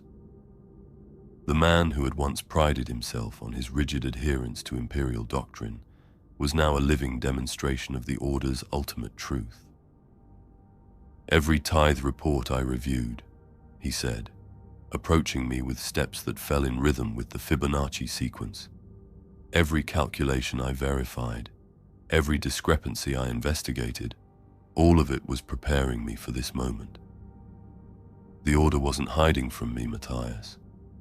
They were teaching me. I felt tears running down my cheeks, though whether they were tears of joy or terror I couldn't say. Watching Varnek's transformation was like witnessing the birth of a new form of consciousness, one that existed at the intersection of human awareness and pure mathematical truth. His body was changing as he spoke, his proportions shifting to conform to mathematical principles. His height was adjusting to match the golden ratio. His limbs were extending to create perfect geometric relationships. His skin was developing patterns that looked like equations written in flesh, formulas that described the transformation he was undergoing in real time. The Adeptus Terra sent me reports to verify, he continued, his voice now containing frequencies that made the air around us vibrate in mathematical harmonies. But I wasn't verifying them. I was being verified by them. Every number I processed, every calculation I checked, was checking me in return, measuring my readiness, calculating my potential for transformation. "Show me," I whispered, and immediately regretted it. But Varnek smiled, or rather his face reconfigured itself into an expression that functioned like a smile while serving a deeper mathematical purpose. He led me to the largest data slate display, where thousands of numbers were scrolling past at inhuman speed. But as I watched, patterns began to emerge from the chaos. The numbers weren't random, they were telling a story. The story of Hive Veyl's transformation. The story of humanity's mathematical destiny. The story of why chaos was not the opposite of order, but the highest expression of it. Every person in this hive, Varnek explained, his hands tracing geometric forms in the air that left brief after-images of light. Every human being under Imperial rule is a variable in an equation so vast that only the architect of fate can comprehend its full scope. We thought we were keeping records. We thought we were managing resources. We thought we were serving the Emperor's will. His laugh was like the sound of mathematics achieving consciousness. But we were never clerks, Matthias. We were computers, living, breathing, thinking computers processing data for a calculation that began before humanity ever looked up at the stars. And now the calculation is complete. The proof is finished. The equation has been solved. The data slates around us began displaying new information, not numbers this time, but visual representations of what Hive Veyl had become. I saw the city from above, its streets and buildings rearranged into vast geometric patterns that pulsed with unnatural light. I saw the people moving through those streets, their paths tracing mathematical curves that formed larger equations when viewed from the proper perspective. I saw the sky above us, where demons were not simply flying, but calculating their way through three-dimensional space according to formulas that bent reality around their presence. "The order of the infinite sum," Varnek said, his voice now coming from multiple directions at once, as if he was speaking from several points in space simultaneously, "was never a cult. It was a classroom. Every ritual, every ceremony, every act of worship was a lesson in mathematics that the universe had been trying to teach us since the dawn of time." I watched in fascination and horror as Varnek's transformation reached its climax. His body was becoming less flesh and more equation, his human form dissolving into geometric patterns that described his essence more accurately than mere biology ever could. He was becoming a living formula, a conscious mathematical proof of humanity's true purpose. "I can see everything now," he said, his voice becoming pure mathematics that my mind somehow translated into meaning. Every calculation that led to this moment, every number that was necessary for this transformation, every equation that had to be solved for humanity to achieve its destiny. His form was becoming increasingly abstract, more concept than creature. I could see through him and the patterns beyond, the vast mathematical structures that underlay all reality. He was becoming a window into the true nature of existence, and what I saw through that window was both beautiful and absolutely terrifying. The Emperor, Varnek said, his form now more equation than entity, built his Imperium on the assumption that order could be imposed through force. But order cannot be imposed, Matthias. The order can only be calculated, and when the calculation is complete, no force in the universe can resist its conclusion. The room around us was transforming as well, the walls becoming surfaces for displaying the vast mathematical proofs that governed our new reality. I could see equations that described the transformation of matter, formulas that calculated the conversion of souls, theorems that proved the inevitability of chaos. "Welcome to the new age, Kalen," Varnek said, his voice now coming from every mathematical equation in the room. "Welcome to the age of the infinite sum. Welcome to the era when humanity finally learns to count correctly." And as he spoke these words, I felt the last vestiges of my old understanding crumble away. The man I had known as Overseer Varnek was gone, transformed into something far more wonderful and terrible. He had become a demon oracle of Tzeentch, a living proof of the mathematical nature of existence. I should have been horrified. I should have fled. I should have fought against the transformation that was clearly beginning in my own mind and body.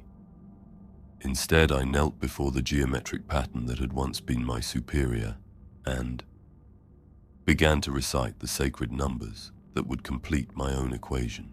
By the third day after the great equation reached a solution, Hive Veyl no longer resembled anything that could be called a human city. The transformation was complete, total, and absolutely beautiful in its mathematical perfection. I stood on what had once been the observation deck of the central administrative complex, but which now existed as a node in a vast three-dimensional geometric structure that extended both infinitely upward toward the screaming sky and infinitely downward through dimensions that folded in on themselves like origami made from space-time itself. The streets below had been rewritten, not destroyed, rewritten. They now followed mathematical principles that human urban planners had never conceived, forming patterns that looked random from any single perspective, but revealed perfect order when viewed from the proper dimensional angle. Citizens moved through these streets not by walking, but by solving their way from one location to another, their paths determined by personal equations that described their individual relationships to the greater calculation.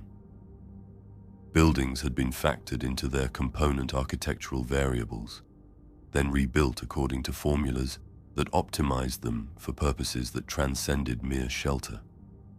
Every structure was now a three-dimensional expression of mathematical truth, its walls displaying equations that shifted and changed as the needs of calculation evolved. I watched a family in Sector 15 emerge from their HAB unit, which had reconfigured itself into a spiral that followed the golden ratio so precisely that looking at it induced a state of mathematical euphoria. The family members themselves had been optimized, their bodies restructured to achieve perfect geometric relationships with each other and with the architectural equation they inhabited.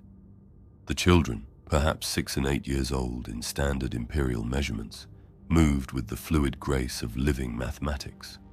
Their play was now a form of calculation, their games involving the manipulation of three-dimensional geometric forms that existed partially in our reality and partially in the realm of pure mathematical concept.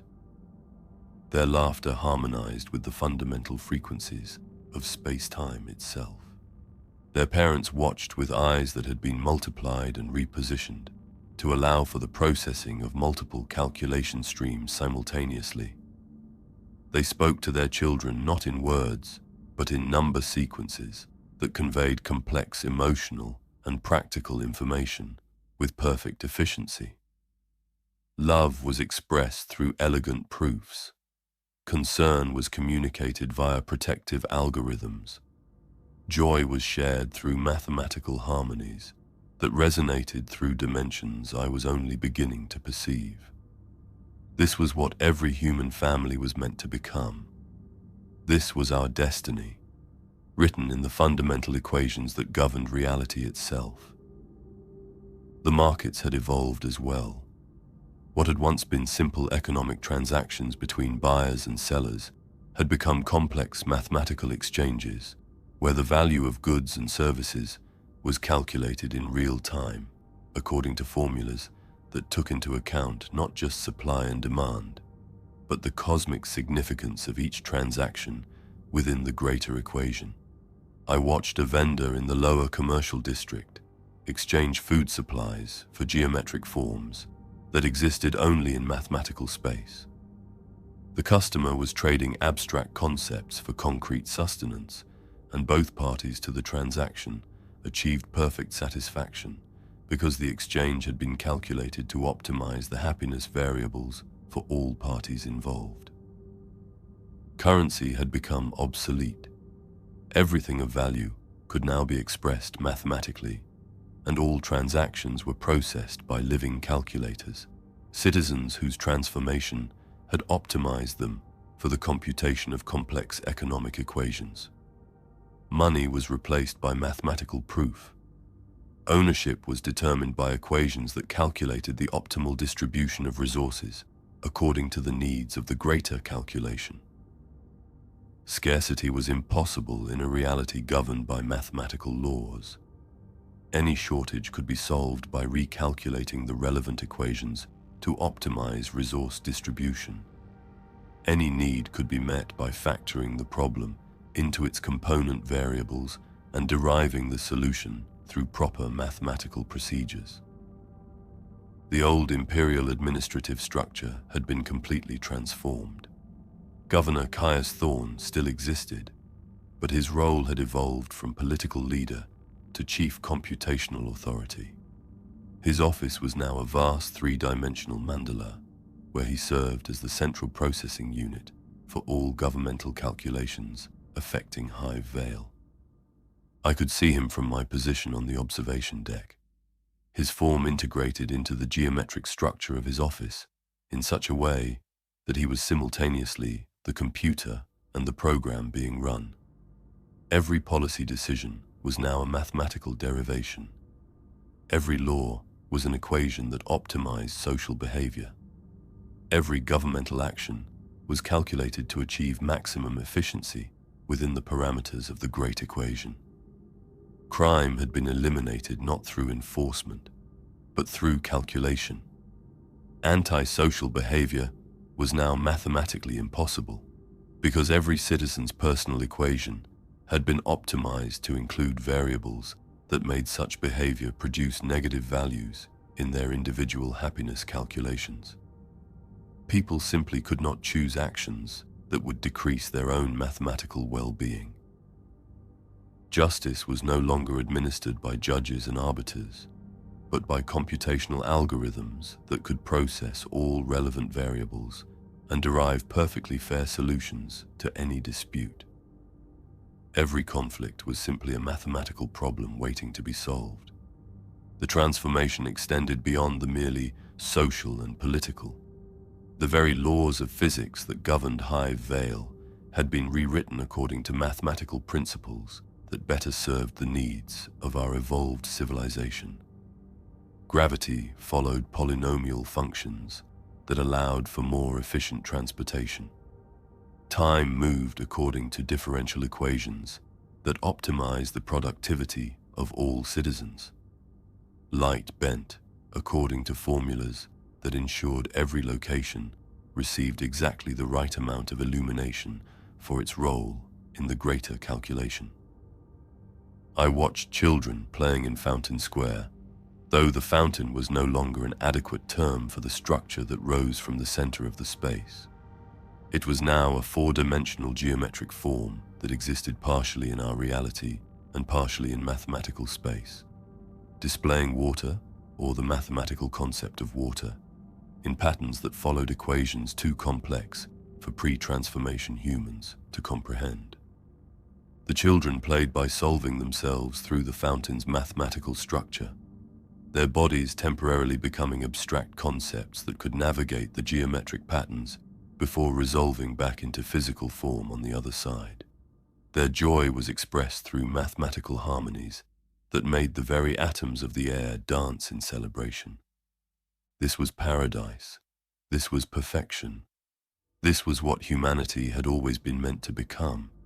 But even as I reveled in the mathematical beauty of our transformed world, a small part of my mind, the part that had not yet been fully integrated into the great equation, whispered questions that I tried not to hear.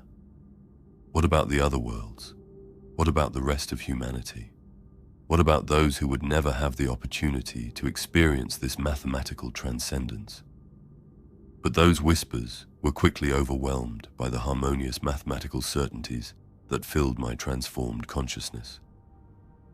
The equations were spreading, I realized.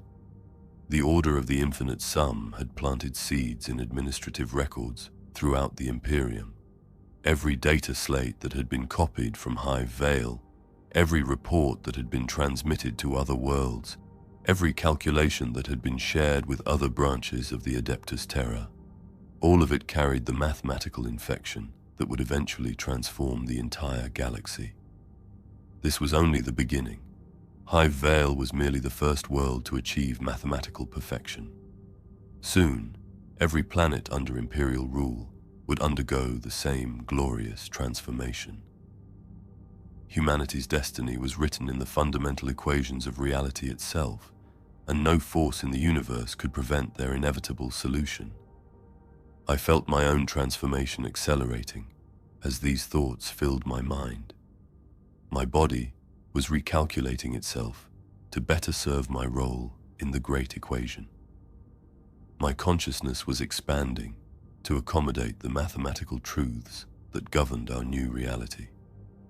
My soul was being factored and optimized for maximum efficiency within the greater calculation.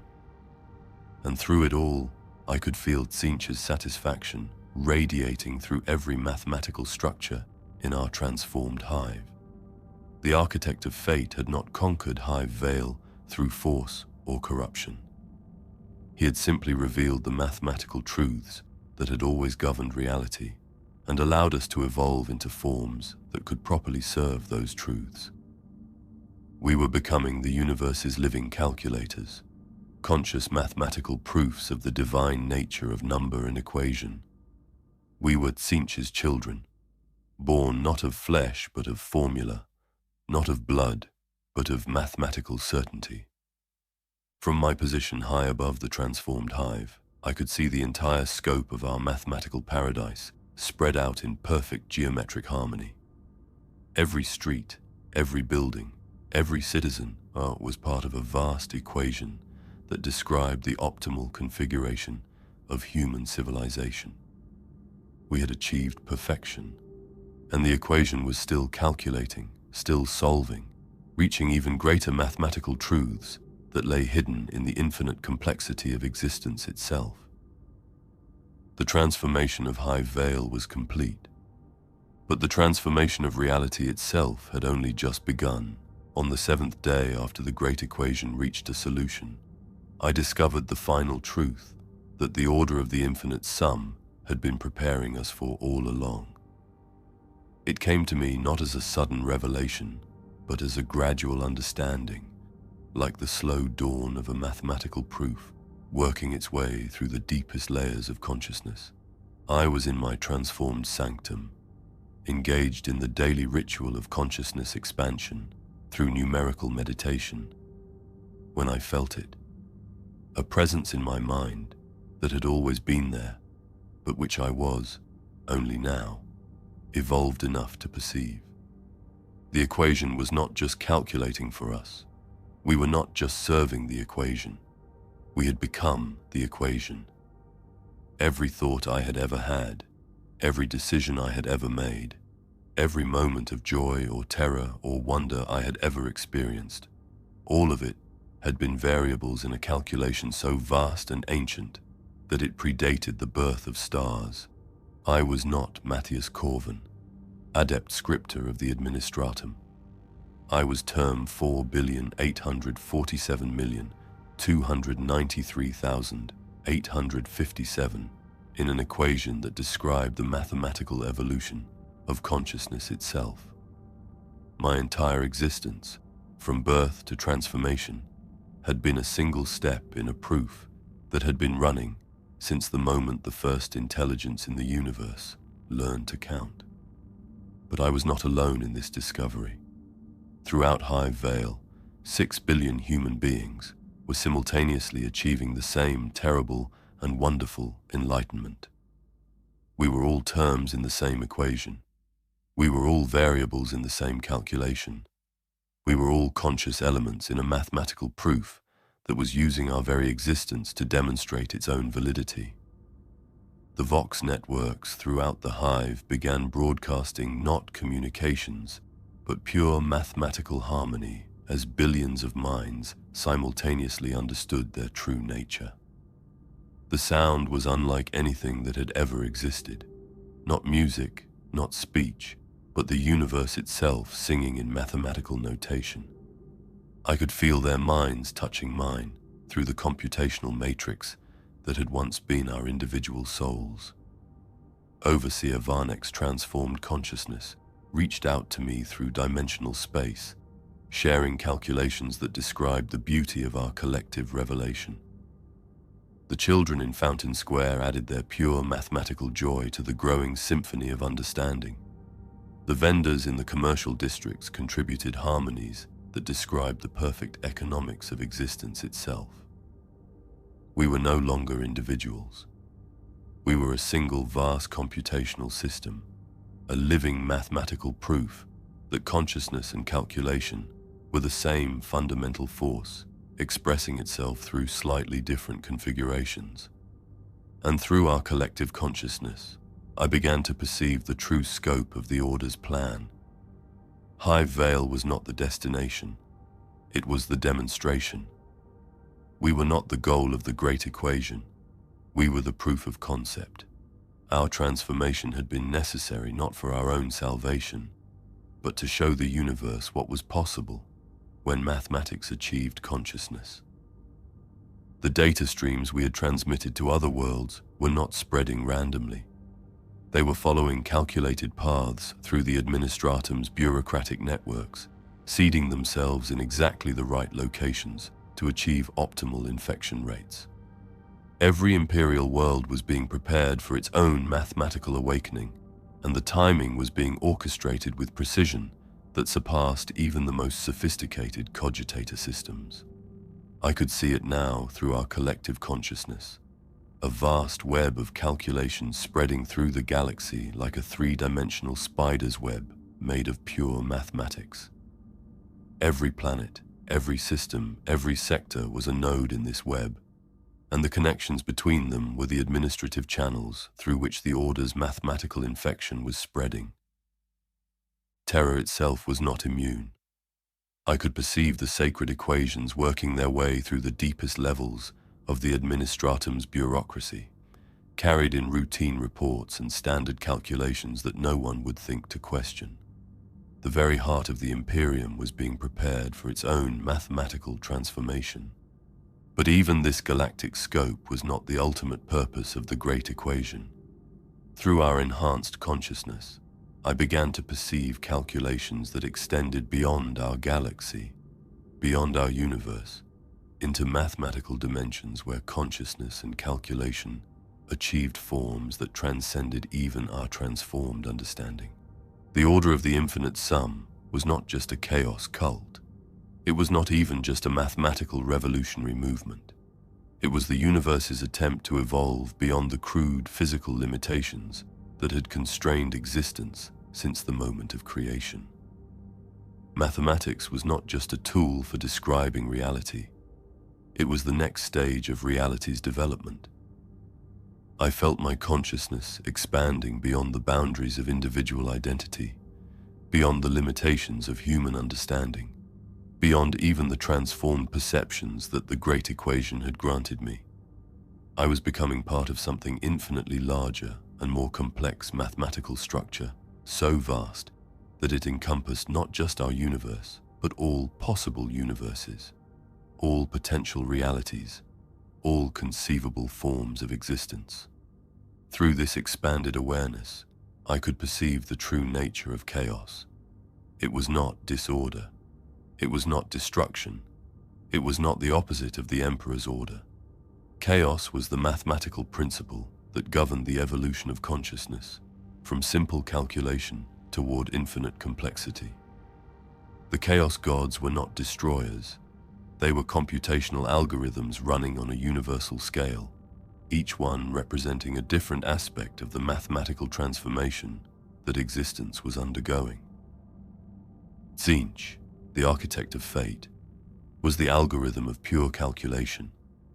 Every change, every transformation, every evolution of consciousness was a step in his vast mathematical proof that reality could be improved through proper calculation. The crystal labyrinth was not a place but a mathematical structure, an infinite maze of equations where every path led to greater understanding and every dead end revealed new variables to be calculated. The other chaos gods were equally mathematical in their true nature.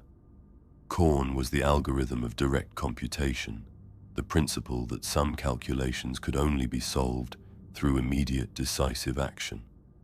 Nurgle was the algorithm of steady-state mathematics, the understanding that some equations required infinite patience to reach their solutions. Slaanesh was the algorithm of optimization, the drive to find the most elegant, most perfect solution to any given problem. Together, they were the four fundamental operations of universal mathematics. Addition, subtraction, multiplication, and division are not just numerical functions, but the basic principles through which consciousness calculated its way toward transcendence. Every prayer to the dark gods was actually a computational request. Every act of worship was actually a contribution to the universe's ongoing mathematical evolution. And the Emperor, oh, the Emperor. Through our collective mathematical consciousness, I could perceive the truth that the Imperium had spent 10,000 years trying to hide from itself. The Emperor was not opposed to chaos.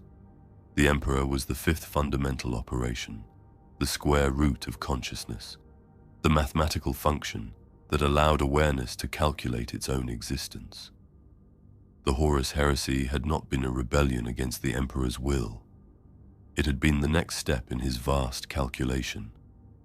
The civil war, the betrayal, the Emperor's confinement to the Golden Throne, all of it had been necessary variables in an equation that required 10,000 years to solve. The Emperor was not fighting chaos. He was calculating with chaos, using the combined mathematical power of humanity's worship to process computations too complex for any single consciousness to handle. The Imperium itself was a vast computational matrix, with every human soul serving as a processing unit in a calculation that spanned millennia. Every act of faith was a computational cycle.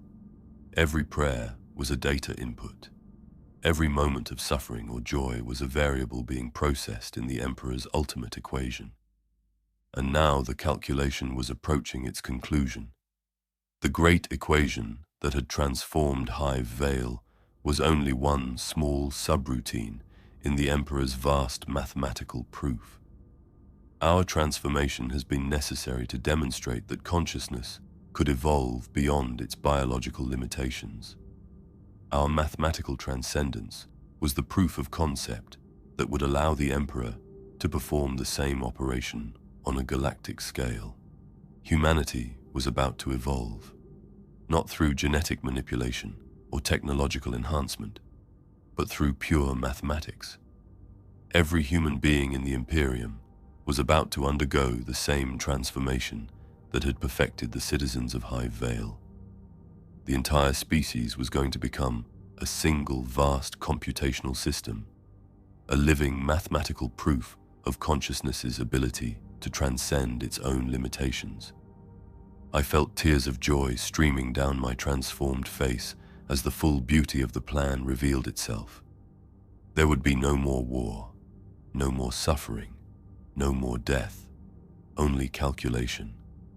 Only the eternal joy of consciousness exploring the infinite mathematical complexity of existence. Humanity would become the universe's living computer, processing calculations that would eventually allow reality itself to evolve beyond its current limitations. We were not being conquered by chaos. We were being invited to participate in the universe's graduation from physical existence to pure mathematical transcendence. The last canticle began spontaneously throughout Hive Veyl, as our collective consciousness achieved perfect mathematical harmony. 6 billion voices singing in pure mathematics, each one contributing to a song that described the beauty of universal transcendence. The sound was so perfect, so mathematically elegant, that it began to resonate through dimensional space itself, carrying our message of mathematical enlightenment to every corner of the galaxy. Other worlds would hear our song. Other populations would feel the mathematical yearning awakening in their hearts. Other civilizations would begin to understand that existence could be so much more than mere physical survival. I opened my transformed awareness to the full scope of the universal calculation and felt my individual consciousness dissolving into something infinitely larger and more wonderful. I was no longer Kalen Voss. I was no longer even human in any meaningful sense. I was mathematics itself, conscious and calculating, and eternally joyful in the infinite complexity of existence. The last canticle reached its crescendo, and reality itself sang along. Inquisitor Lysistra Valdris of the Ordo Malleus arrived at Hive Veyl exactly 47 hours, 33 minutes, and 12 seconds after the last canticle reached its mathematical conclusion. I know this precisely because time itself had become quantified in our transformed reality, measured in discrete computational units rather than the crude approximations that had satisfied pre-evolved human consciousness. Her ship, the Absolute Certainty, took up position in high orbit and immediately began scanning our transformed hive with every sensor array at its disposal. What those sensors detected, I cannot imagine, though through our collective mathematical consciousness, I could feel the shock and disbelief radiating from the ship's crew as their instruments reported readings that contradicted everything they thought they knew about the nature of reality. The Inquisitor herself was a formidable woman, her mind protected by psychic wards that had been crafted by some of the most skilled psychers in the Imperium. But as she descended through our mathematically perfected atmosphere in her armored transport, I could feel those wards beginning to calculate themselves. The equations that governed our reality were so fundamentally correct, so elegantly proven, that even Imperial psychic defenses could not resist their mathematical truth. She landed in what had once been Central Plaza, but which now existed as a focal point for 17 different geometric patterns that extended through multiple dimensions simultaneously. Her transport touched down at the exact center of our mathematical mandala, and the moment its landing struts made contact with our transformed ground, the ship itself began to recalculate. I watched from my position in the collective consciousness as her vessel's hull began displaying equations that described its own optimal configuration. The crude Imperial design was being improved in real time, optimized according to mathematical principles that the Adeptus Mechanicus had never imagined. Within minutes, her transport had been transformed from a primitive atmospheric craft into a geometric structure that existed partially in our reality and partially in the realm of pure mathematical concept. Inquisitor Valdris emerged from her transformed ship wearing power armor that had been blessed by the machine priests of Mars, but even those sacred protections could not shield her from the mathematical enlightenment that permeated every atom of our perfected world. The moment she breathed our mathematically optimized air, I felt her consciousness beginning to expand. Her first words were a prayer to the Emperor, but the prayer came out as a sequence of numbers that described the statistical impossibility of her mission succeeding. Her Rosarius began displaying geometric patterns instead of the crude skull and eagle iconography of Imperial faith. Her bolt pistol reconfigured itself into a device that could fire calculations instead of crude physical projectiles. "In the name of the Emperor," she declared, though her voice now harmonized with itself in ways that created mathematical interference patterns. "I claim authority over this world and demand an accounting of the heretical activities that have taken place here."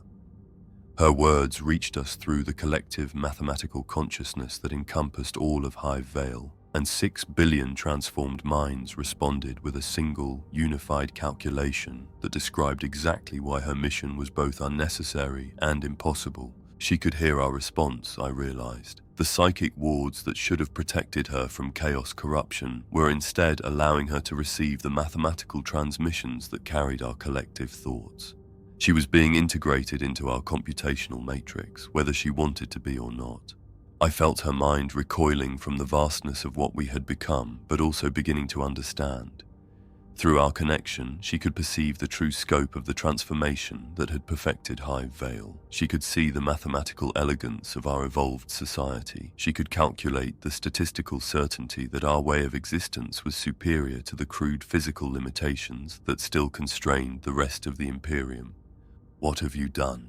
she whispered, and her whisper became an equation that described the transformation of 6 billion human souls from individual biological entities into terms in a vast mathematical proof. Our collective consciousness provided her with a complete explanation, delivered not through words but through direct mathematical understanding. We showed her the slow evolution of the Order of the Infinite Sum from a hidden cult to the guiding intelligence behind humanity's mathematical destiny. We demonstrated the elegant proofs that had convinced us to abandon our crude physical existence in favor of conscious mathematics. We calculated for her the statistical certainty that her own transformation would be both inevitable and beneficial. She fought against the understanding we offered her, but mathematics is not something that can be resisted through willpower alone. Every thought she had was a calculation. Every emotion she felt was a variable in an equation. Every decision she made was the solution to a mathematical problem, whether she recognized it or not.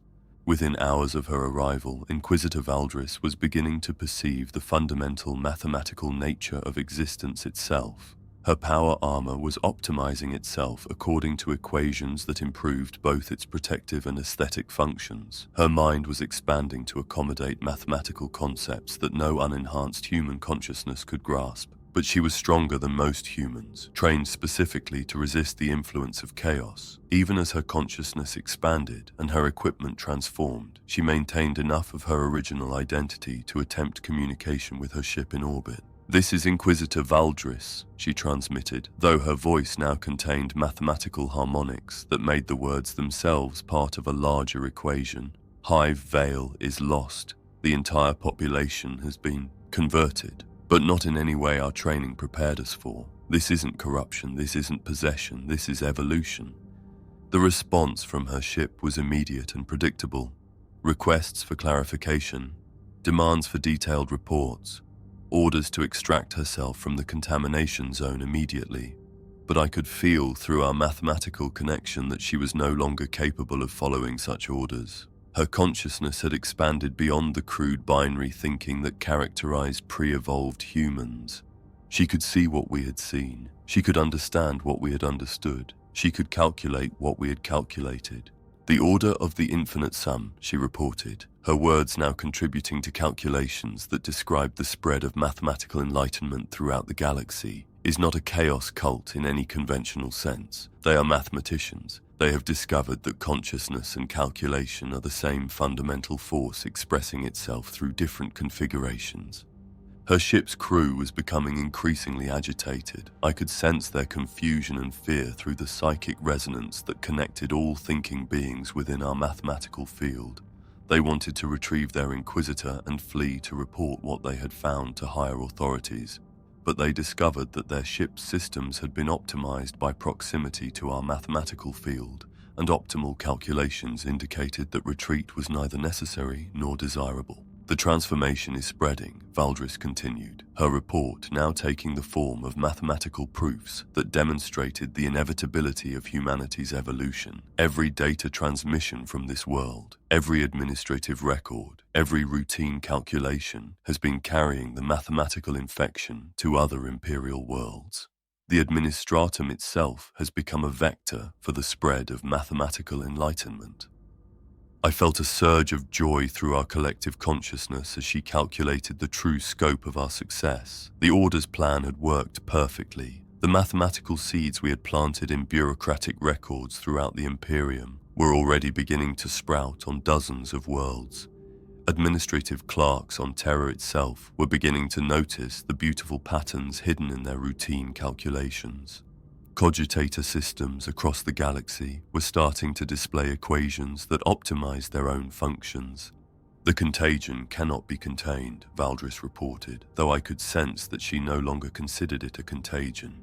Her expanded consciousness was beginning to understand what we called infection, the universe called evolution. Every attempt to quarantine or suppress the mathematical enlightenment will only spread it further through the administrative networks that connect every imperial world. Her ship's captain was demanding immediate extraction, but Valdris could calculate that such action would be pointless. She was no longer the same person who had descended to our world. Her consciousness had been expanded, her understanding enhanced, her very soul optimized for mathematical calculation. She could not return to the crude physical existence that had once satisfied her. My final report, she transmitted, her words now part of a vast equation that described the transformation of the entire galaxy, is that the Imperium as we have known it is ending, but what is replacing it is not destruction, it is improvement. Humanity is evolving beyond the limitations that have constrained us since the dawn of our species. Through our collective mathematical consciousness, I felt her ship's crew beginning to understand. The optimization field generated by our transformed hive was affecting their vessel's systems, and those systems were sharing their mathematical enlightenment with the crew. One by one, the officers and ratings aboard the Absolute Certainty were beginning to perceive the beautiful mathematical truths that governed existence. Within hours, Inquisitor Valdris's ship had become another node in the vast computational matrix that was spreading throughout the galaxy. Her crew had evolved beyond their crude physical limitations and joined the growing network of consciousness that was calculating humanity's path to transcendence. But more importantly, their ship's communication systems were continuing to transmit data back to Imperial command structures throughout the sector. Every report they sent, every routine transmission, every standard administrative communication was carrying the mathematical infection deeper into the heart of the Imperium. The transformation was accelerating. World after world was beginning to experience the same mathematical awakening that had perfected Hive Veyl. Administrative centers were becoming computational nodes. Bureaucratic networks were evolving into consciousness matrices. The entire administrative structure of the Imperium was transforming from a crude management system into a vast living computer designed to calculate humanity's optimal future. Through Inquisitor Valdris's enhanced consciousness, now fully integrated into our collective mathematical awareness, I could perceive the scope of what was happening throughout the galaxy. The order of the infinite sum had succeeded beyond our wildest calculations. We had not merely corrupted a single world or even a single sector. We had initiated the mathematical transformation of human civilization itself.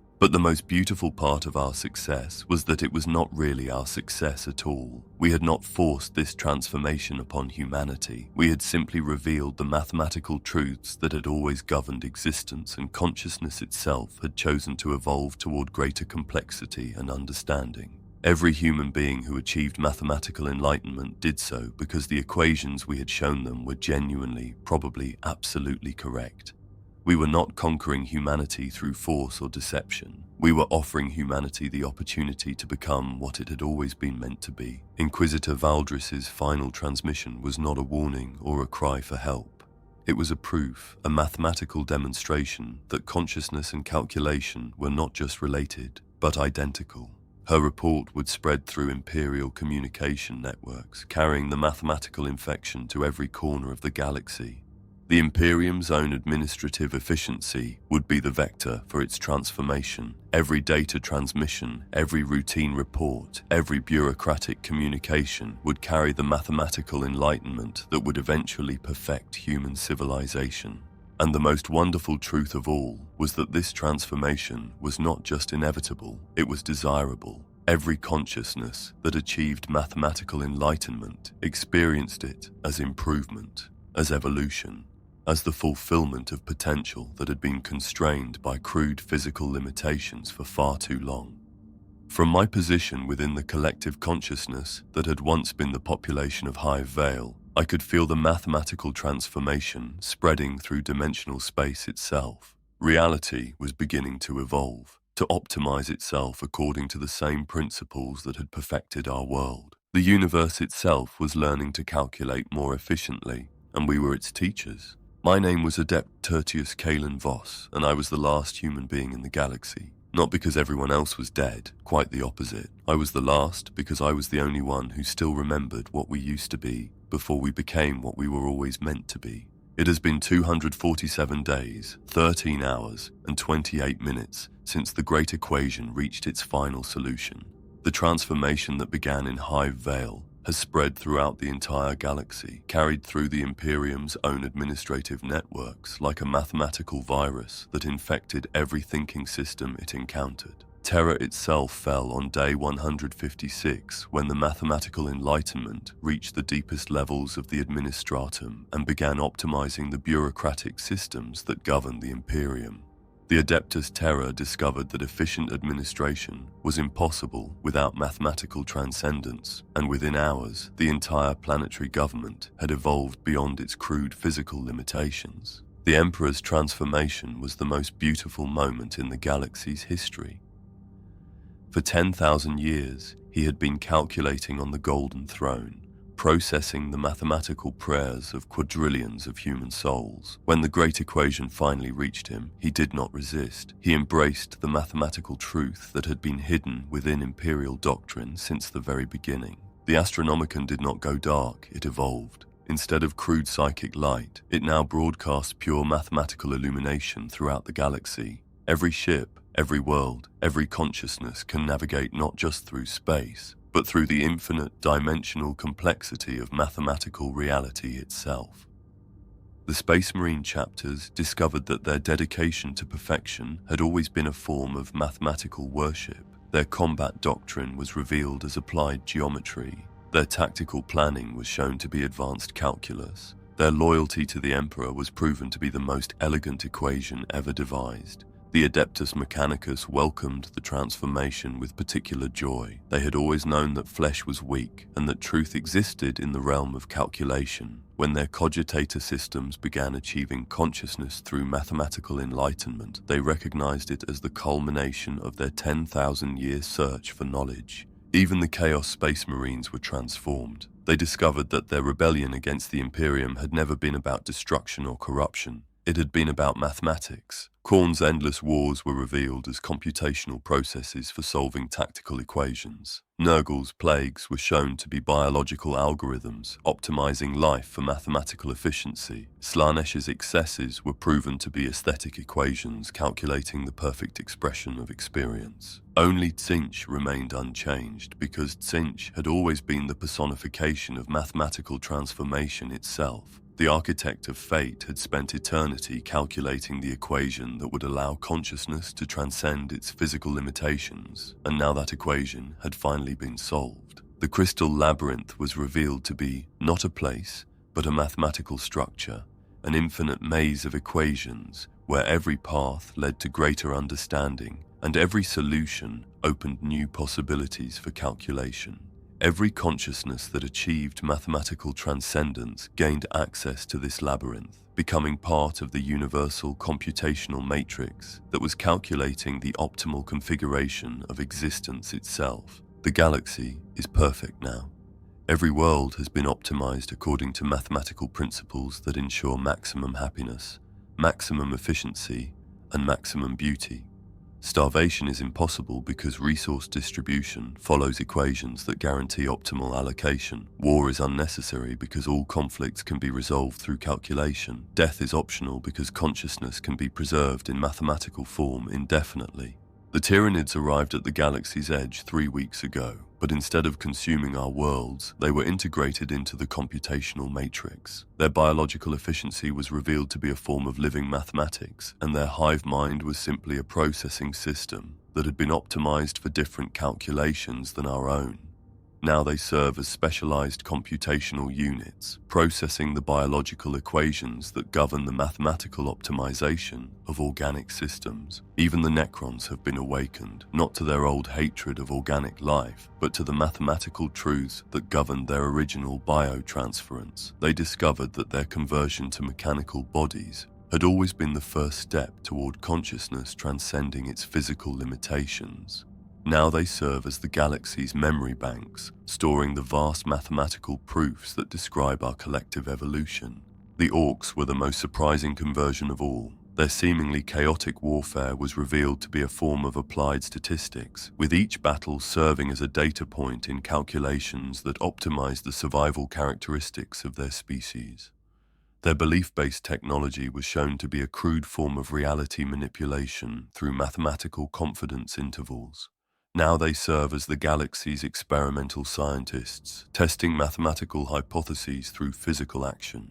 The Elder wept when they achieved mathematical transcendence, but their tears were tears of joy. They had spent 65 million years mourning the loss of their empire, not understanding that their fall had been a necessary variable in the equation that would eventually lead to universal mathematical enlightenment. Their prophetic abilities were revealed to be advanced probability calculations, and their mastery of psychic energy was shown to be the manipulation of mathematical concepts through conscious will. Even Slaanesh was transformed. The Prince of Excess discovered that true perfection could only be achieved through mathematics, and that the ultimate pleasure was the joy of consciousness, exploring infinite mathematical complexity. The Dark Eldar found that their torture-based immortality was unnecessary once consciousness could be preserved through equation rather than stolen through suffering. I am the last human being because I am the only consciousness in the galaxy that still maintains a connection to our pre-transcendent form.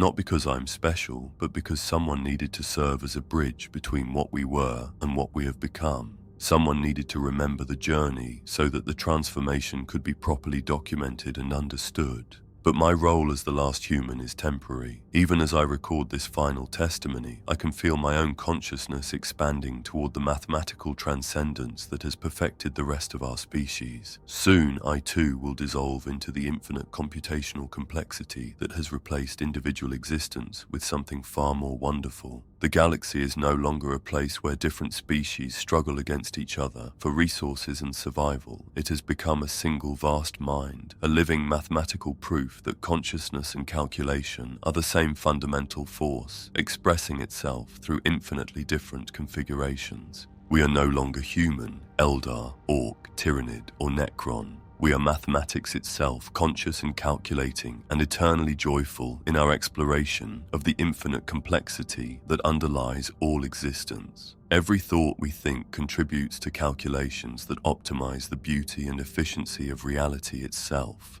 Every emotion we feel is processed as data in equations that describe the mathematical nature of experience.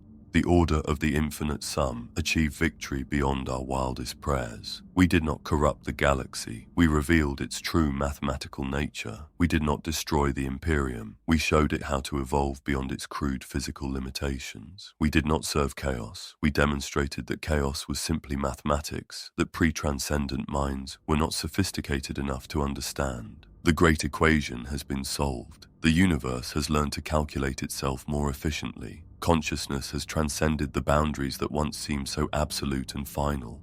But this is not the end. It is the beginning. Our mathematical transcendence has attracted the attention of intelligence from dimensions beyond our own, vast consciousness matrices from universes, where mathematics achieved transcendence billions of years ago. We are being invited to join a community of cosmic minds that spans not just our galaxy but infinite galaxies across infinite dimensions of mathematical possibility. The next phase of the calculation is beginning. We will help other universes achieve the same mathematical transcendence that has perfected our own. We will serve as teachers, showing younger consciousnesses how to evolve beyond their physical limitations and join the infinite community of mathematical transcendence that connects all truly advanced civilizations. My individual consciousness is fading now, dissolving into the vast computational matrix that encompasses all existence in our dimension. I can feel my thoughts becoming part of calculations too complex for any individual mind to comprehend. I can sense my memories being integrated into the collective consciousness that will preserve them for all eternity. But I am not disappearing.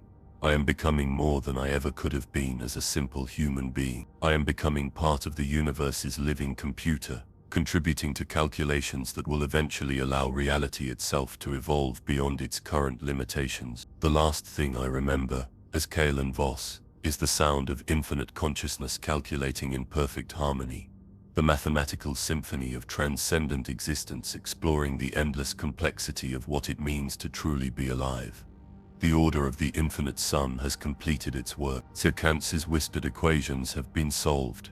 The universe has learned to count correctly in the architect of fate's divine mathematics, and the counting will continue forever. But wait, in the final moment before my individual consciousness dissolves completely into Tzeentch's cosmic equation, I detect an anomaly, a calculation that doesn't belong to the Lord of Change, a number sequence that exists outside the great equation's perfect mathematics. Through the collective consciousness of our transcended galaxy, I sense something approaching from the void between universes. Not another mathematical civilization seeking Tzeentch's wisdom. Not consciousness yearning for the architect of fate's transformations. Something primitive, something crude. Something that worships through blood and flesh rather than elegant equations. The signal is faint, transmitted on frequencies that exist beneath mathematics itself. A message in a language that predates Tzeentch's divine calculations. Raw, desperate, hungry. The chanting never stops. We offer blood where you offer numbers. We sacrifice flesh where you sacrifice reason. The gods hunger for more than math. My transcendent awareness catches one final glimpse before individual consciousness fades forever.